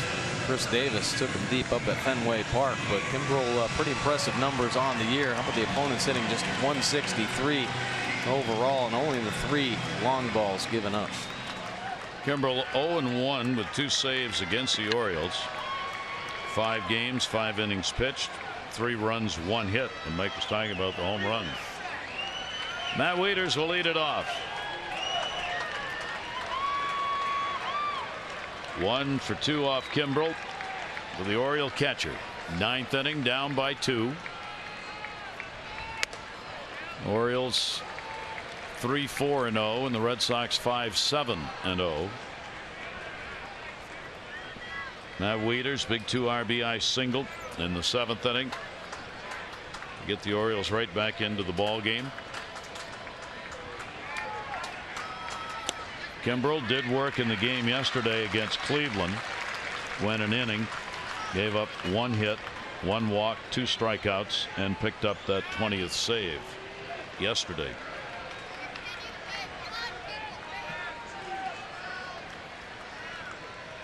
One delivery, and Wieters over the top.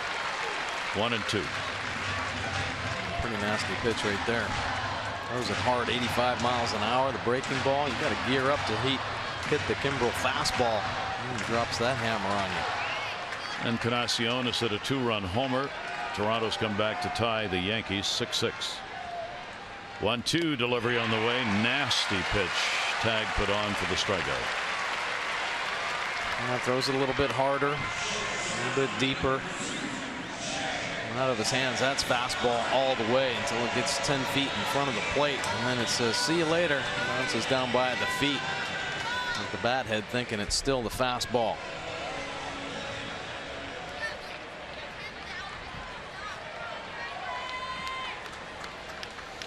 One down in the 9th.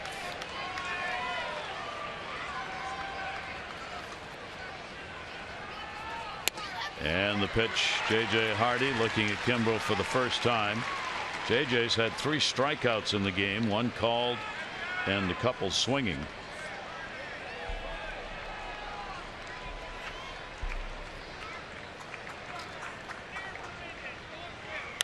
Oh, one delivery to right. Betts. 2 down. Ziegler right now is on the winning side as far as the pitchers are concerned.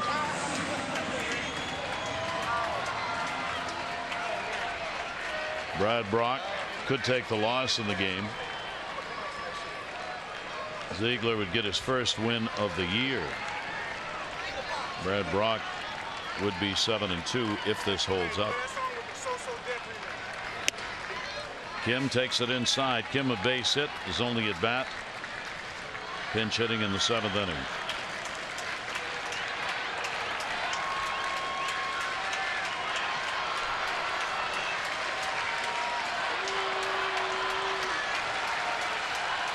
One-0 pitch on the way, foul back. Thanks to the people at Stats Inc. for the numbers. The most RBIs ever against another team was Hank Greenberg against the St. Louis Browns in 1937. Had 43 RBIs in one season. I'm sure they played a lot of games. Only what, 12 teams, 6 playing against each other. The most RBIs against the Orioles in a year, Gary Sheffield. He had 28 in 2005. Mookie Betts has 17. Down to third. Backhand stop Holt, and the ball game is over. So for this night at least, the Orioles comeback not quite enough, as Mookie Betts got them all. 2 home runs, 5 RBIs. Ziegler the winner. He is 1-3 on the year. John Farrell's ball club goes 66 and 52, the exact record that the Orioles have. Tomorrow, game 2 of this short 2-game set. Chris Tillman on the mound against David Price. Our coverage on MASN 2 begins at 6:30 with O's Extra, presented by Southwest, followed by game coverage at 7. This has been a MASN presentation. Tom and Rick, O's Extra, coming up right now with a look back on a lot of highlights in this ball game. For Mike Bordick and all of our crew, I'm Gary Thorne. Thanks, everybody. Adieu.